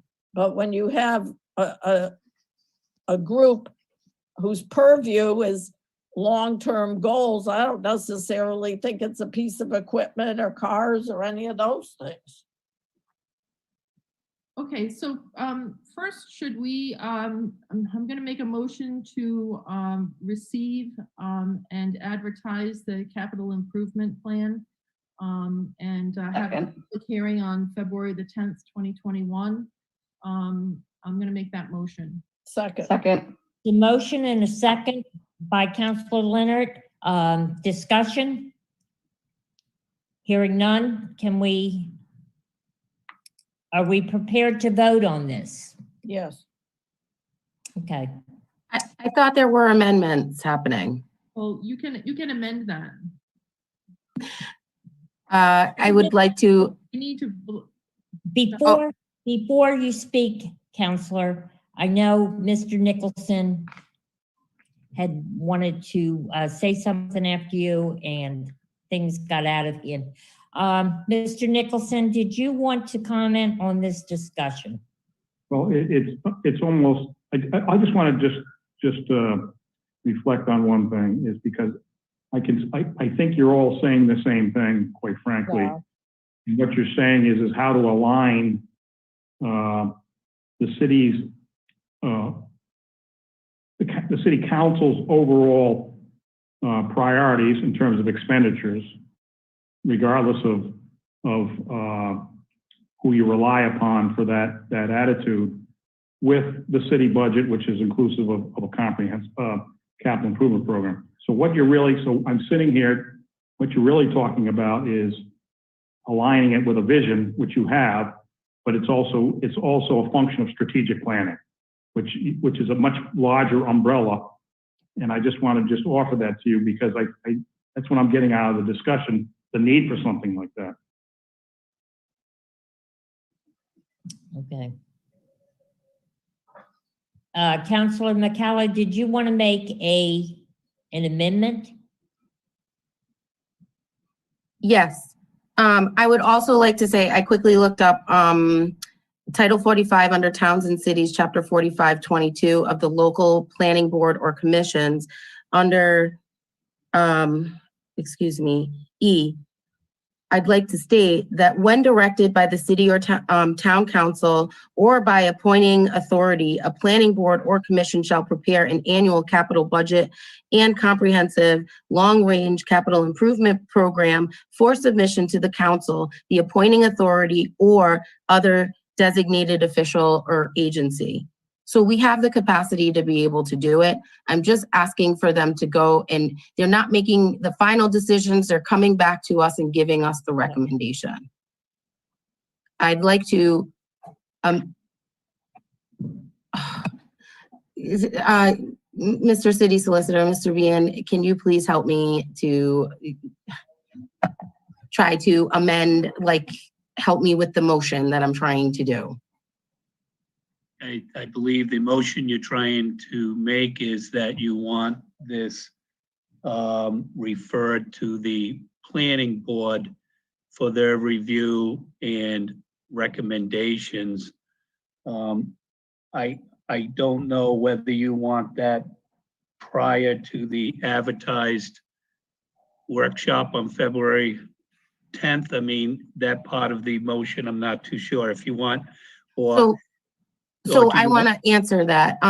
So I don't think that it's a fair deadline to give the planning board a couple of weeks to review this. I think that the fact that the mandated deadline is April 1st, I would want them to present it before April 1st, before the council meets for recommendation. Then you wrote, yeah, so your motion would be that you want it amended for a referral to the planning board for review and recommendations prior to any workshop on the plan.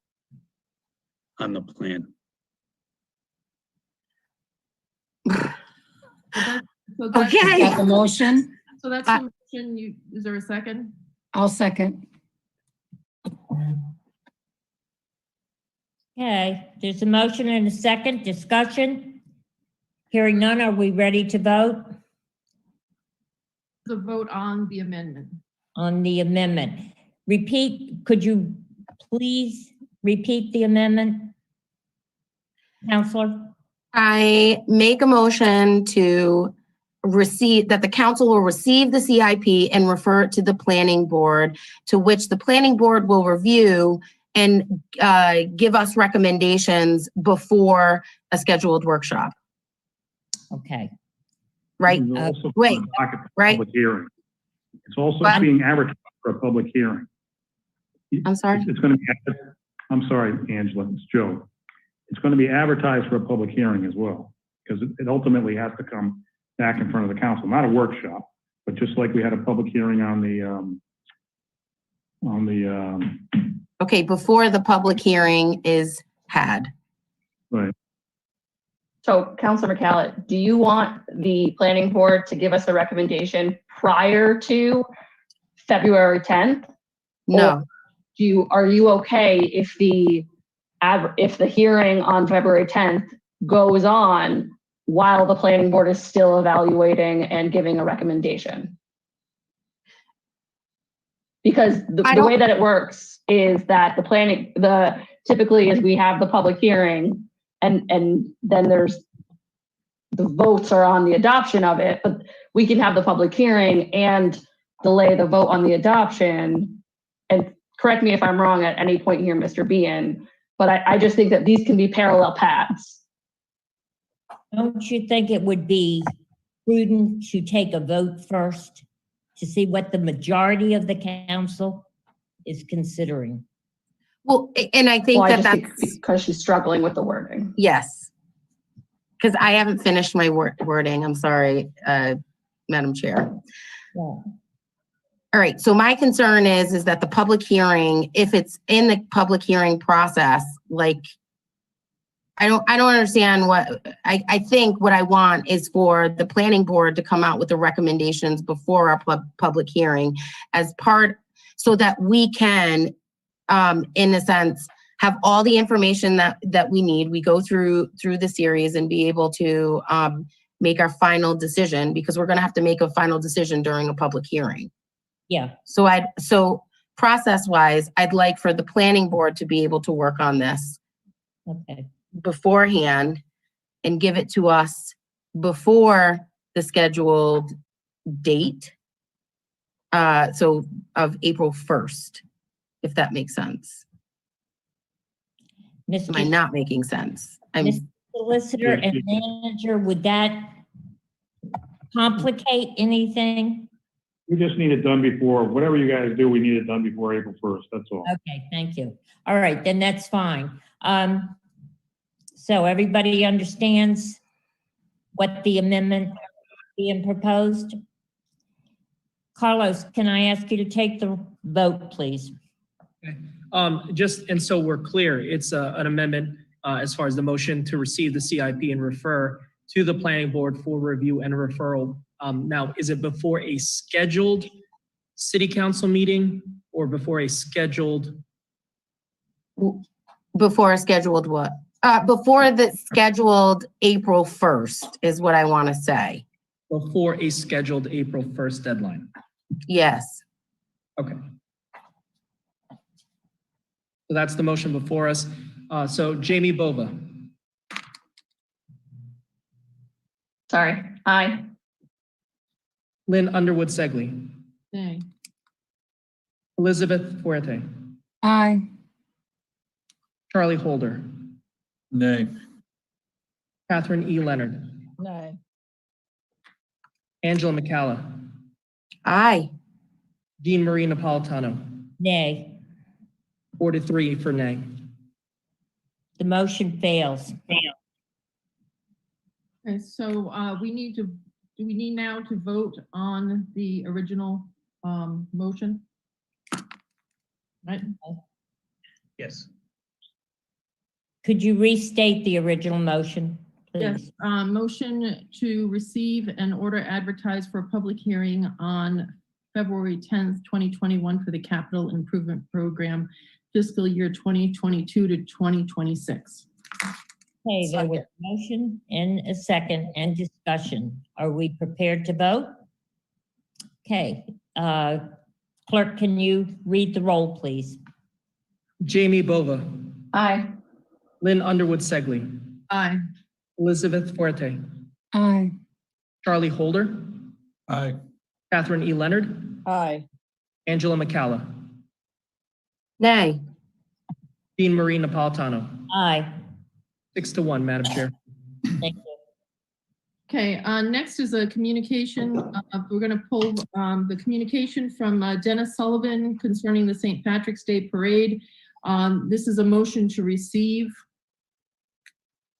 And I believe that Councillor Holder would like to address this issue. Could we vote on this motion? Oh, yes, I'm sorry. Yes, go ahead. Is there a second? Second. Okay, motion and a second. Discussion? Could you take the roll call vote? Yes. What? JB Bova, Aye. Lynn Underwood Segley, Oh, wait a minute. Charlie wants to discuss this. I am sorry, Alan. My fault. no worries. Charlie? Yeah, thanks, Madam Chair. I just want to preface my discussion by just letting the parade committee know that the St. Patrick's Parade Day is one of my favorite days of the year without question. I think it's something that brings the city together in a lot of ways, and it's also the kind of kickoff to the season and kind of gives, in the middle of winter time, some hope to the businesses in Newport.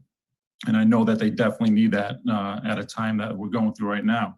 My only concern is the date of September 25th that they are asking about.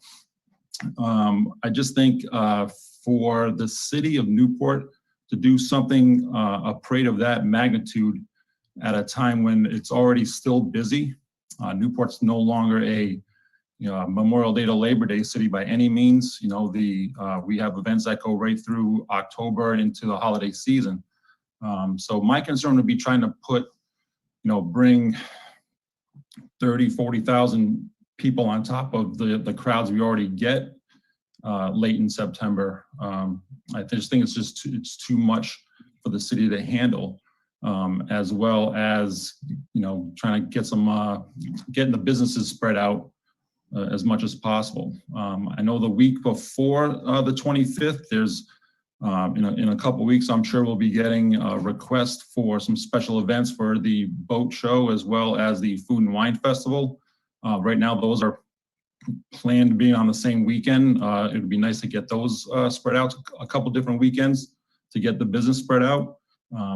It'll help with the hotels. It helps with the restaurants. It helps with all the other retail shops to have more time to do business. So if it was my recommendation for the parade, I would try to push it to later October, even early November. November 6th is a Saturday where there's not really much going on. Also, weather-wise, the weather in late October, early November is the same as it is in March around St. Patrick's Day. Other than that, I just think September, the end of September, is just not a great time for the city with so much going on already. Can I ask, is there anyone from the public here representing the St. Patrick's Day Parade? Is Mr. Sullivan or somebody else on the group here? Dan, I see. Okay. Yes, you're unmuted now. Thank you. Well, thank you very much for taking the opportunity to have me address this. Councilor Holder, we appreciate your comments, and we understand that we all do enjoy the St. Patrick's Day Parade. Our concern is pushing it into October because there are other competing events, more especially the Columbus Day Parade. And in addition, it brings us a lot closer to, hopefully, the parade the following March. And we're asking a lot of our businesses, we're a business supported event, to kind of support these parades so close together. However, we prefer September. We have spoken with the NCCVB, and they said that this was a good weekend. That's why we chose that in conjunction with them. We prefer better weather. It's nice to not have snow, for a parade, but we will try to work with what the council decides. We would prefer September. Okay. And the date you had recommended was the 25th? The 25th. Yes, that is correct. Okay. Now, you do realize, regardless, if there are any kind of restrictions in place due to COVID, that we would have the opportunity to tell you that, we couldn't have it, correct? Yes, Mayor, we understand that. We expect you to do what is best for the citizens of the city and also the citizens of whoever comes here, our guests. Sure, thank you. Yes, Councillor Leonard? Yeah. I'm worried about COVID, and September is a busy, busy month in Newport. Columbus Day, Columbus weekend is usually packed. I support the thought of all this, but I think that Councillor Holder is probably right in terms of we really should think about what other events have already been scheduled for September, and see the capacity that we can have. I'm just really not clear, and I know this is a receive and not a vote, but I personally, I still am not really sure. I look at COVID numbers, I look at what events are already there. I know the boat shows in September, that's forever, but there are a lot of events that have been in September always. So the businesses are usually packed in September too. I think from what I know of the businesses, they would welcome the parade when they're slow and they could really use a boost in their economy. So I'll just say that, and I'll reserve my vote until we know who actually will be in town and already approved for September or what events are happening, and then go from there. I think we should continue our communications with for the St. Patrick's Day Parade. We can move to receive this at this time and then continue our discussions to see if we can come up with a more favorable date.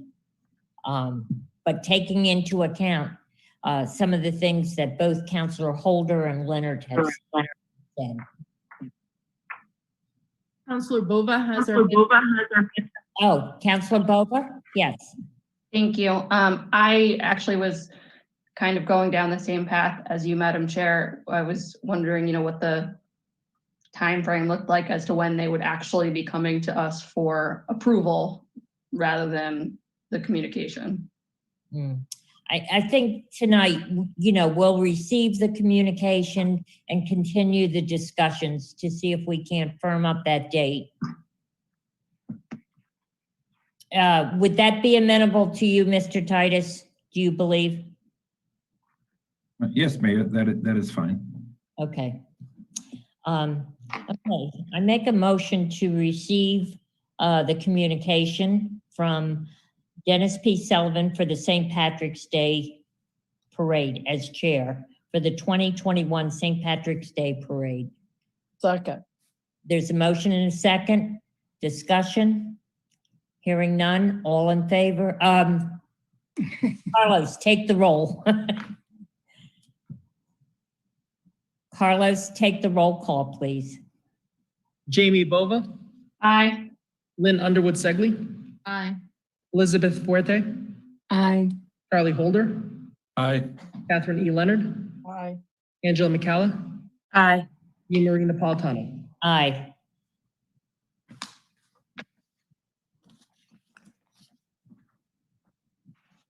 License and permits, Vittling license renewal, 8 to 10 Broadway, Newport LLC, doing business as Hope on Broadway, 8 to 10 Broadway and 1 River Lane, first floor and basement. Motion to approve. Second. Discussion? Yes, Councillor McCalla. Thank you, Madam Chair. I am actually looking to speak to a representative from Hope on Broadway, or the representatives for this Vittling license. Is there someone here representing Hope on Broadway? There is. Joelle Rocha? Yes. Good evening. Thank you. Yes, Councillor McCalla. Proceed. Good evening, Ms. Rocha. Thanks for being here. I just wanted to get a sense of what's happening with this business, like what's happening with the license, and just any future plans. Are there any movement? Absolutely. So this goes in conjunction with the liquor license that you're going to hear when you convene as the Board of Licenses. So I'll group them together. So we have this license, which is essentially somewhat of a floating license. We had a buyer for the license, someone interested early on in when COVID just began, that unfortunately, because of the situation, fell apart. We are looking to obtain a buyer. We are in negotiations with two prospective buyers for the liquor license. The victualling license will go along with it.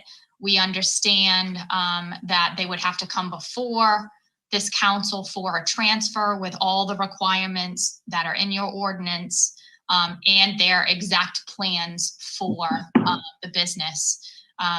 We're hopeful that the renewed interest in this is as a result of hopefully the light at the end of the tunnel here in this pandemic.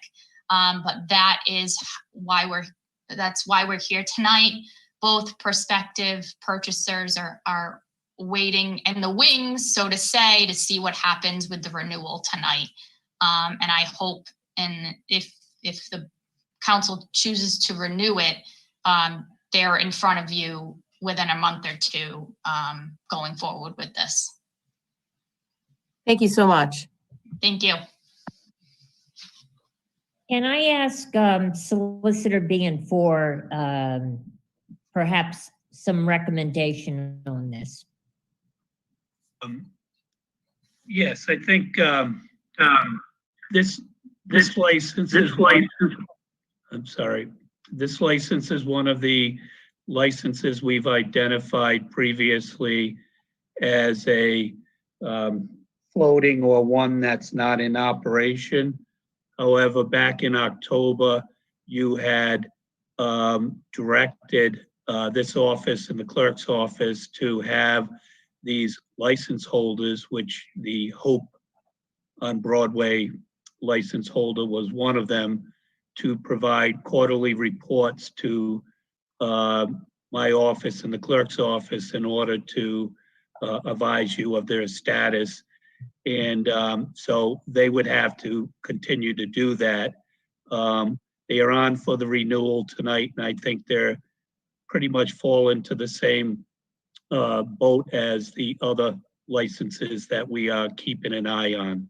So my recommendation is it's for the council. I don't see a issue for approval, to approve this, certainly the VIT license or the liquor license, with the understanding that they're going to have to keep us advised on what's happening with their operations.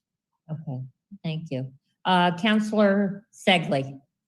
I would just like Ms. Rocha to identify herself for the record. And I'd also just like to remind the council that all we're voting on right now is the vittling license and not the liquor license. We'll be doing that later as a Board of License Commissioners. Thank you. Yes. My apologies. I jumped right in. My name is Joelle Rocha. I'm the attorney for the applicant tonight. My offices are with Duffy and Sweeney in Providence, Rhode Island. Okay, thank you. Thank you. Okay. Is there any other questions in regard to this license? Are we prepared to vote? Carlos, can you take the roll call, please? Jamie Bova. Aye.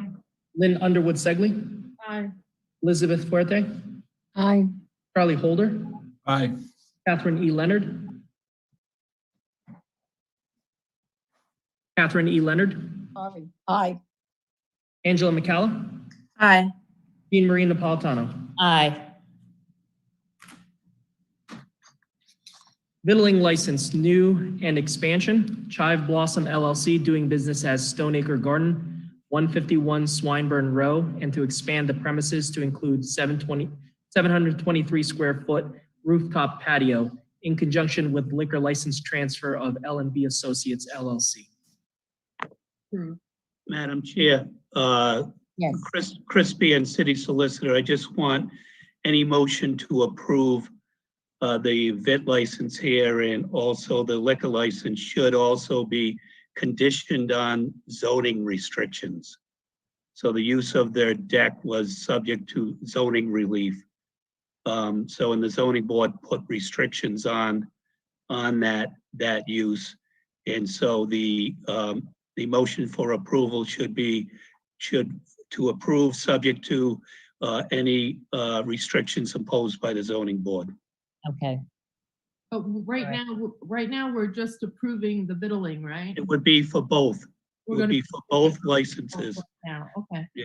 So, all right, so I mean. Well, wait a minute. Can we approve just for the vittling license right now and take their liquor license under, as a liquor commissioner?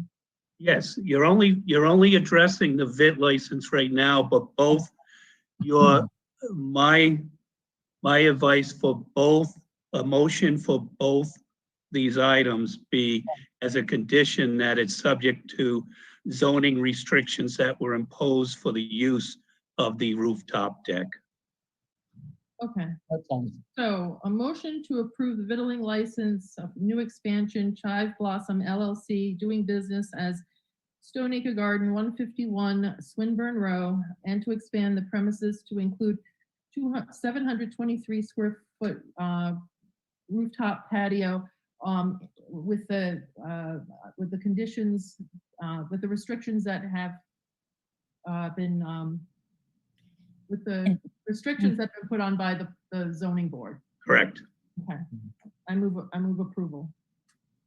Is there a second? Second. There's a motion and a second. Discussion. Counselor Leonard. I want to know what the restrictions are that the zoning board put on. I mean, I can't tell you that exactly. I believe there's limitation on the seating. I think if they use the upstairs deck, they have to diminish certain seating inside. So those would be the restrictions I previously saw. Was there any restriction on outside entertainment? I don't know. I think there might have been, but that's your province anyhow. It's Yeah, not all the right. zoning board. If they're gonna look for entertainment up there, they'll have to come before the council in any event. All right. Okay, Counselor Holder, please. Yeah, I was going to say, from what I understand, the outdoor entertainment and even pumped in music is not allowed on their patio. Right. Counselor Bova? I pulled up the conditions, and that there shall be no outdoor entertainment performed on or recorded music piped into the proposed deck area, like Counselor Holder said. The proposed deck area shall be limited to 49 seats with a corresponding reduction of 49 seats from the interior of the restaurant. The deck shall be closed no later than 11 p.m. on nights that the restaurant is open. Sound buffering plants shall be installed around the first floor outdoor restaurant that are in conformance with the plans. Okay. Okay, Counselor Leonard, you still have your hand up. Do you have a question? Oh, okay. All right, are we ready to vote? Carlos, could you take the roll call, please? Jamie Bova. Aye. Lynn Underwood Segley. Aye. Elizabeth Fuerte. Aye. Charlie Holder. Aye. Catherine E. Leonard. Aye. Angela McCalla. Aye. Jean Marie Napolitano. Aye. Appointments to boards and commissions. Okay, this is an extensive list. I'm going to read it all at one time and ask for an approval on the entire list. Affirmative action, I will appoint Angela McCalla. Brenton Point Committee. I make a motion to appoint Kate Leonard. City Council Liaison, Angela McCalla. East Bay Community Action, Jamie Bova. Edward King Senior Center, Lynn Segley, Elizabeth Forte.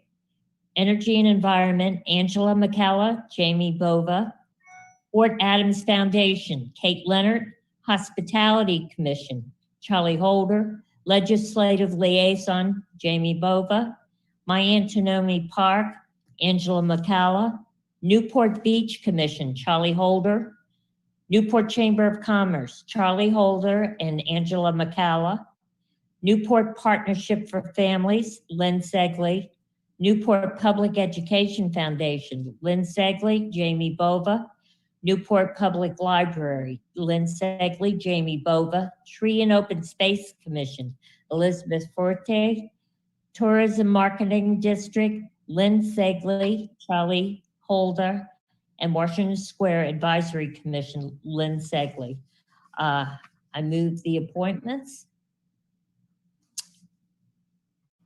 Do I have Second? Second. the motion and second discussion? Hearing none, all in favor? Aye. Aye. Oh, I did it again. Carlos, take the roll. I Jamie keep Bova, here. Aye. Lynn Underwood Segley, Aye. Elizabeth Fuerte, Aye.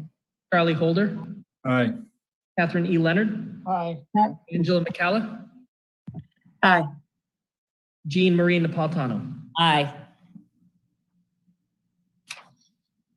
And then reappointments.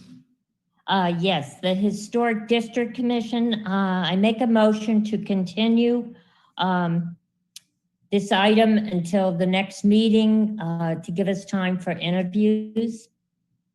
Second. There's a motion and second discussion. Hearing none. Can you take the roll? Jamie Bova, Aye. Lynn Underwood Segley, Aye. Elizabeth Fuerte, Aye.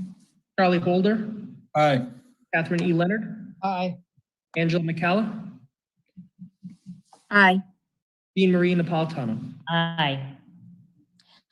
Tree and Open Space, I move to appoint Maureen Cronin. Second. There's a motion and a second. Discussion? Hearing none, can you take the roll? Jamie Bova, Aye. Lynn Underwood Segley, Aye. Elizabeth Fuerte, Aye. Charlie Holder, Aye. Catherine E. Leonard, Aye. Angela McCalla, Aye. Jean Marie Napolitano. Aye. Council rules. A resolution of council rules. Yeah, I'd like to recognize Councilor Segley, please. Yes, there is one council rule that I would like to include, probably to page 7, where we talk about closed sessions. I would like to include that, especially during this COVID period, that closed executive sessions are to be conducted at City Hall to ensure confidentiality of information provided to the council. So motion to amend. Second. Counselor Segley, we didn't have the motion to approve, and then we have to have the motion to amend. Motion to approve the council rules. Second. There's a motion and second. Discussion. Okay, and you had your discussion that you wanted to make an amendment. Yes. Want to restate the amendment?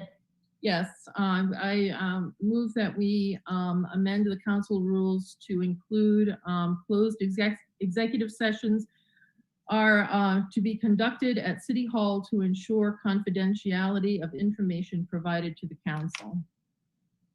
Okay. Yes, Councilor Leonard. I can tell you right off that I'm not going to support this because of COVID.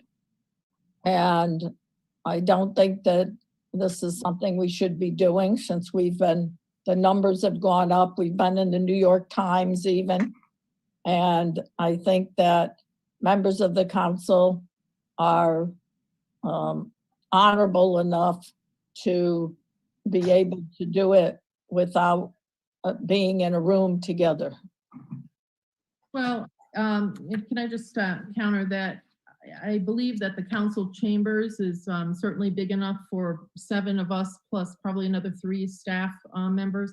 I do have concerns about confidentiality, particularly with people in our households. I think that this is an important step to make sure that the information that's provided to us remains private.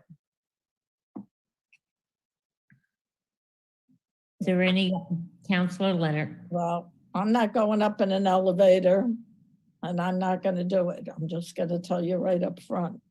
Okay. Councilor McCallum? I believe we've had executive sessions via Zoom before, and we've had breakout rooms. So I agree with Councilor Leonard in regards to, I don't see why we couldn't just conduct business as normal, and well, through digitally anyway. And yep, I share in her concern in regards to COVID. Thank you. Are there any other comments? Yes, Councilor Bova. I'll say, while I don't have an issue with this in terms of my own health, I think that we do, unfortunately, it's for something like this to work, it does have to be everyone willing to come into City Hall. I think that I would be willing to, but it does give me pause when not everyone is willing to, because I'm wondering how productive we'd be able to have an executive session be if we only have 5 or 4 council members. Well, I think raising my concern. I understand that, but we have had executive sessions where council members are not being shown on camera, and that is concerning to me. So we have to make sure that we are on camera, and we have to, I believe that there needs to be some sort of confidentiality agreement that we have to come up with in order to make sure that we are sticking with all of the provisions of the executive session. Councilor Segley, I totally agree. And I think maybe we can look at having like specific rules for virtual meetings, executive session, and honestly, these, open session meetings too. I think that's maybe the best way of tackling it. Mm-hmm. Well, I'd like a vote anyway, but I will certainly look at other ways of ensuring the privacy of, because we are talking sometimes about personnel, we're talking about, very delicate subjects when it comes to the city, and we don't have them very often, but I think it's important to commit to the privacy. Okay, Carlos, can we take a roll call on the amendment presented by Councilor Segley? Yes. Jamie Bova? Unfortunately, nay. Lynn Underwood Segley? Aye. Elizabeth Fuerte? Aye. Charlie Holder? Aye. Catherine E. Leonard? Nay. Angela McCalla? Nay. Dean Marie Napolitano? Aye. 4 to 3 on the aye. Thank you. Did Elizabeth just fucking... You're not muted, Councilor McCalla.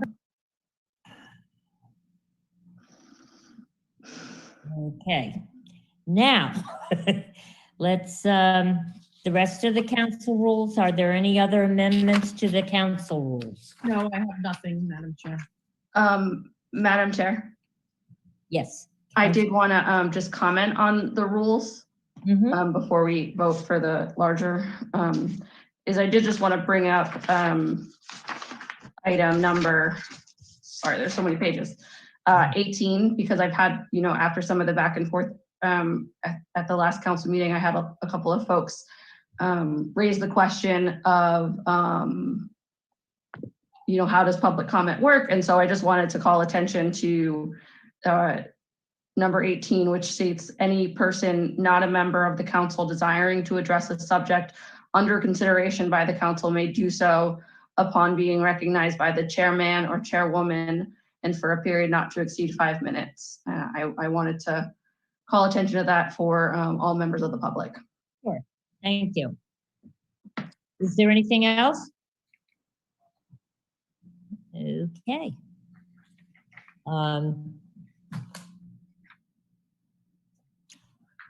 Did we approve the No. council? Yes, we did, yes. Okay. Next is the resolution for outdoor dining. Council.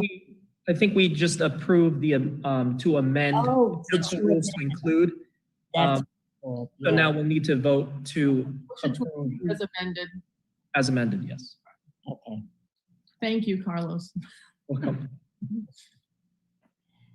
The motion is to approve the council rules as amended. Can you take the roll call vote, please? Do we have a second? I'm sorry. Second. Okay. Go ahead. Thank you. Jamie Bova, Nay. Lynn Underwood Segley, Aye. Elizabeth Fuerte, Nay. Charlie Holder, Aye. Catherine E. Leonard, Nay. Angela McCalla, Aye. Jean Marie Napolitano. Aye. 4-3. Aye. Resolution on outdoor dining. Yes, I'd like to recognize Councilor Holder for the resolution, please. Yes, thank you, Madam Chair. So the resolution I put forward is to allow for the current outdoor dining to continue past the pandemic. As of right now, the extra outdoor dining that has been added, as you have seen on streets and Broadway, some sidewalks, outdoor parking lots, things of that nature that have helped businesses, mostly restaurants in Newport, have really helped them to stay afloat during this pandemic. So I would like to see us going forward, allowing them to use those spaces, for their outdoor dining. I do want to just to recognize that, this is in no way we're trying to change anything as far as adding outdoor entertainment or anything like that. This is just strictly the outdoor dining aspect of this. I think this will help businesses going forward in their recovery. I think it'll also help with allowing some businesses to invest a little bit more in what they're doing for their outdoor spaces. I know right now, if you can go down Broadway, there's some of the places that have done a tremendous job of an aesthetic look to their outdoor dining areas, and some are a little kind of still look like construction zones, to be honest with you, with some of the cones and the Jersey barriers and whatnot. So I think this will allow them to really go forward and make it a more pleasing atmosphere. Is that a motion to approve? Councilor Holder, is that a motion to approve? Yes. Second. Is the motion second? Discussion? Hearing none, can you take the roll call, please? Jamie Bova. I think Councilor McCall is waving her hand. Oh. Yeah, sorry, we went too fast. So I tried to, I just wanted to say thank you to Councilor Holder for bringing this up. I do think that in concept, it's a really good idea. And I think that all of us on the council really know how much the small businesses are suffering. And, this will be a good way to help our small businesses out. And I look forward to the further discussion on, as I understand it, there will be some ordinance changes that will need to be made. So thank you, Councilor Holder. Okay, Carlos, you're on. Oh, Catherine Leonard. I just want to clarify, because Councilor Holder and I had spoken when this was written, and this in no way increases the areas of entertainment, and they would be as is. Correct. Is there any other discussion? And Kate, could you put your, thank you. All right, Carlos, I think we're really ready this time. Jamie Bova, Aye. Lynn Underwood Segley, Aye. Elizabeth Fuerte, Aye. Charlie Holder, Aye. Catherine E. Leonard, Aye. Angela McCalla, Aye. Jean Marie Napolitano. Aye. Amending Chapter 10.52.010 of the codified ordinances entitled No Through Streets Listed, Signs Required, to add Leal Terrace, second reading. I move approval. Second. Discussion? Hearing none. Carlos, can you take the roll call, please? Jamie Bova, Aye. Lynn Underwood Segley, Aye. Elizabeth Fuerte, Aye. Charlie Holder, Aye. Catherine E. Leonard, Aye. Angela McCalla, Aye. Jean Marie Napolitano. Aye. Amending Chapter 10.32.110 of the codified ordinances entitled Designated Residential Parking Streets to add Marchant Street from Atlantic Street to East Nor Road, second reading. I move approval. Second. There's a motion second. Discussion? Hearing none. Carlos, can you take the roll call vote? Jamie Bova, Aye. Lynn Underwood Segley, Aye. Elizabeth Fuerte, Aye. Charlie Holder, Aye. Catherine E. Leonard, Aye. Angela McCalla, Aye. Jean Marie Napolitano. Aye. Communications from the city manager, memorandum from the city manager regarding homestead exemption. Yes, Joe, would you like to comment? Sure. I think your resolution that the council passed a couple of weeks ago, which asked for this report to be on the docket, also noted that we're going to have a workshop on this issue as well. You know, we talked about it during the course of the resolution. We talked about it last Wednesday on at the budget discussions. And so, you know, we're looking forward to having a discussion on another date soon to be scheduled on this very topic. But you have my report, so it's a preface to that discussion, a larger discussion that'll take place at a future date. Okay, thank you. Is there any other discussion? Yes, Councilor Bova. I just want to say thank you to the city manager for getting us this report.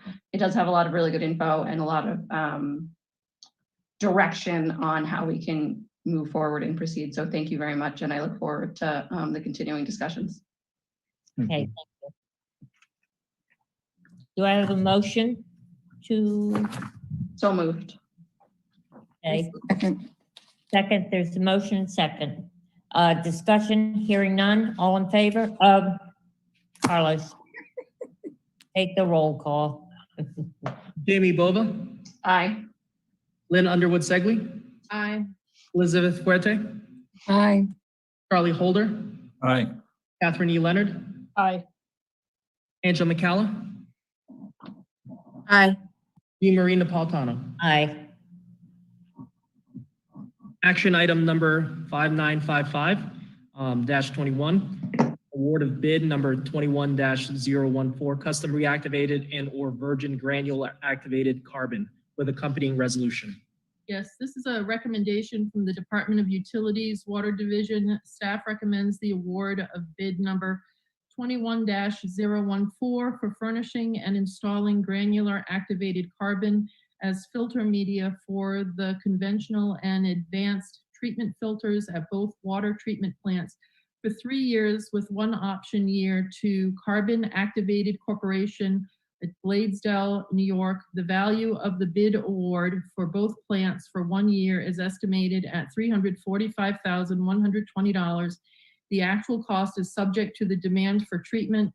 The bid award is for the following unit bid prices, and everything is listed here on the on our sheet, and this is all currently budgeted. I move approval. Second. Discussion. Lloyd.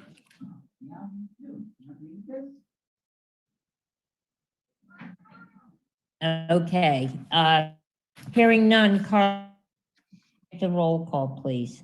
Jamie Bova, Aye. Lynn Underwood Segley, Aye. Elizabeth Fuerte, Aye. Carly Holder, Aye. Catherine E. Leonard, Aye. Angela McCalla, Aye. Jean Marie Napolitano. Aye.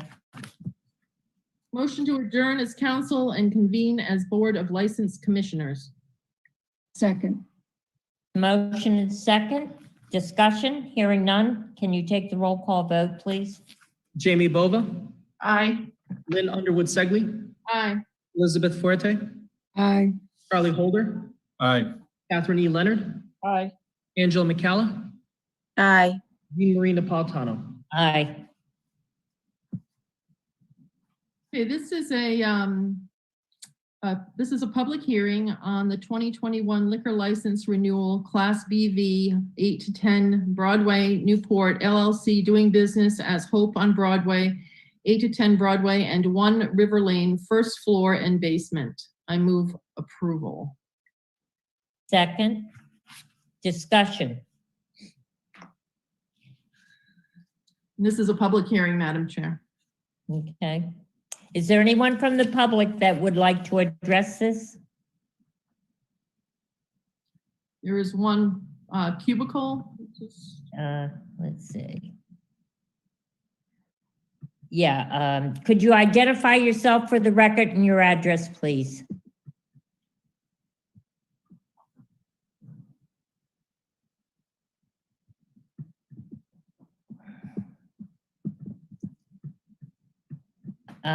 Can you unmute yourself?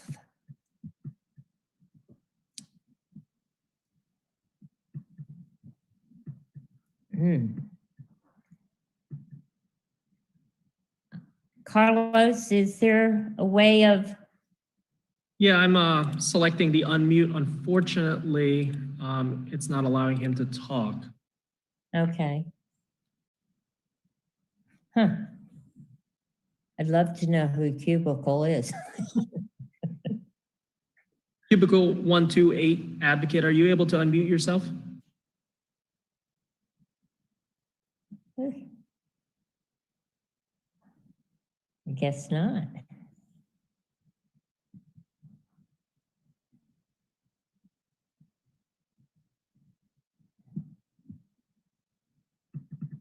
No. Well, that's unfortunate. I see another hand up, Joelle Rocha. Good evening. Can you hear me? Yes, we can. I'm sure you don't want me to be repetitive, but I would incorporate everything I said the last time. I am here for any questions, and we do understand Solicitor Behan's requirement for the quarterly reports. Hopefully, we have a transfer in front of you before that time, but we do understand that requirement. Thank Okay, Miss Rocha,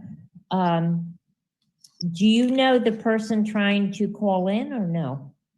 I did have someone else on my team. Oh, okay. Has been negotiating with the prospective buyers. He would just reiterate what I said. He may have feared that I wasn't going to jump in. That's why I did. I don't know if it's him, but there is somebody else on our team. Advocate, so that's fine. Okay. Any questions? Does anybody on the council have questions from Ms. Rocha? Okay. If there's no other questions, do I have a motion to close the public hearing? So moved. Okay, there's a motion and second to close the public hearing and grant the license. Can you take the roll call, Carlos? Jamie Bova, Aye. Lynn Underwood Segley, Aye. Elizabeth Fuerte, Aye. Charlie Holder, Aye. Catherine E. Leonard, Aye. Angela McCalla, Aye. Jean Marie Napolitano. Aye.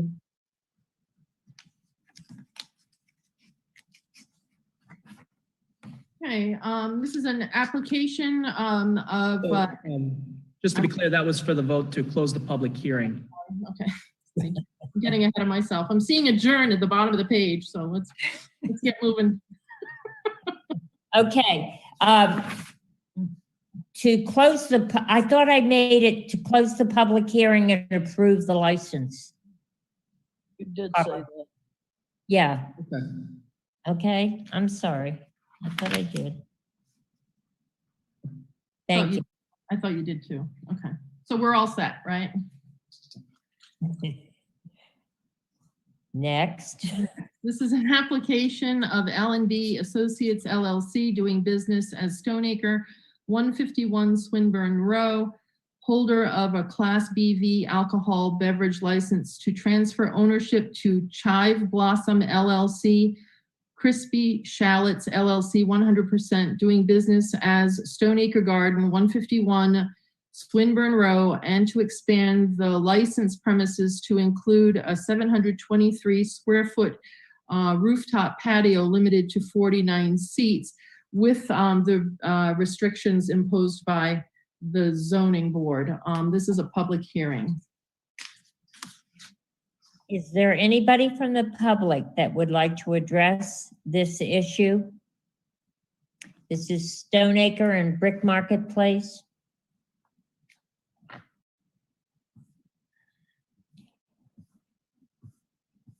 I do not see anybody requesting. Do you want to make a motion to close the hearing and approve the licensing? Motion to close the public hearing and approve. Subject to zoning restrictions. Yes. Subject to zoning restrictions. That's been included. Okay, is there a second? Second. Second. Okay, Carlos, can you take the roll, please? Yep. Jamie Bova, Aye. Lynn Underwood Segley, Aye. Elizabeth Huerte, Aye. Charlie Holder, Aye. Catherine E. Leonard, Aye. Angela McCalla, Aye. Jean Marie Napolitano. Aye. Motion to adjourn. Second. Oh, there were a lot of seconds. The motion and a second. Carlos, take the roll call, please. Jamie Bova, Aye. Lynn Underwood Segley, Aye. Elizabeth Huerte, Aye. Charlie Holder, Aye. Catherine E. Leonard, Aye. Angela McCalla. Aye. Jean Marie Napolitano. Aye. The meeting is adjourned. Thank you very much. Well, good night. Thank you. Good Thank night, you, everybody. Carlos. Good job. Everyone.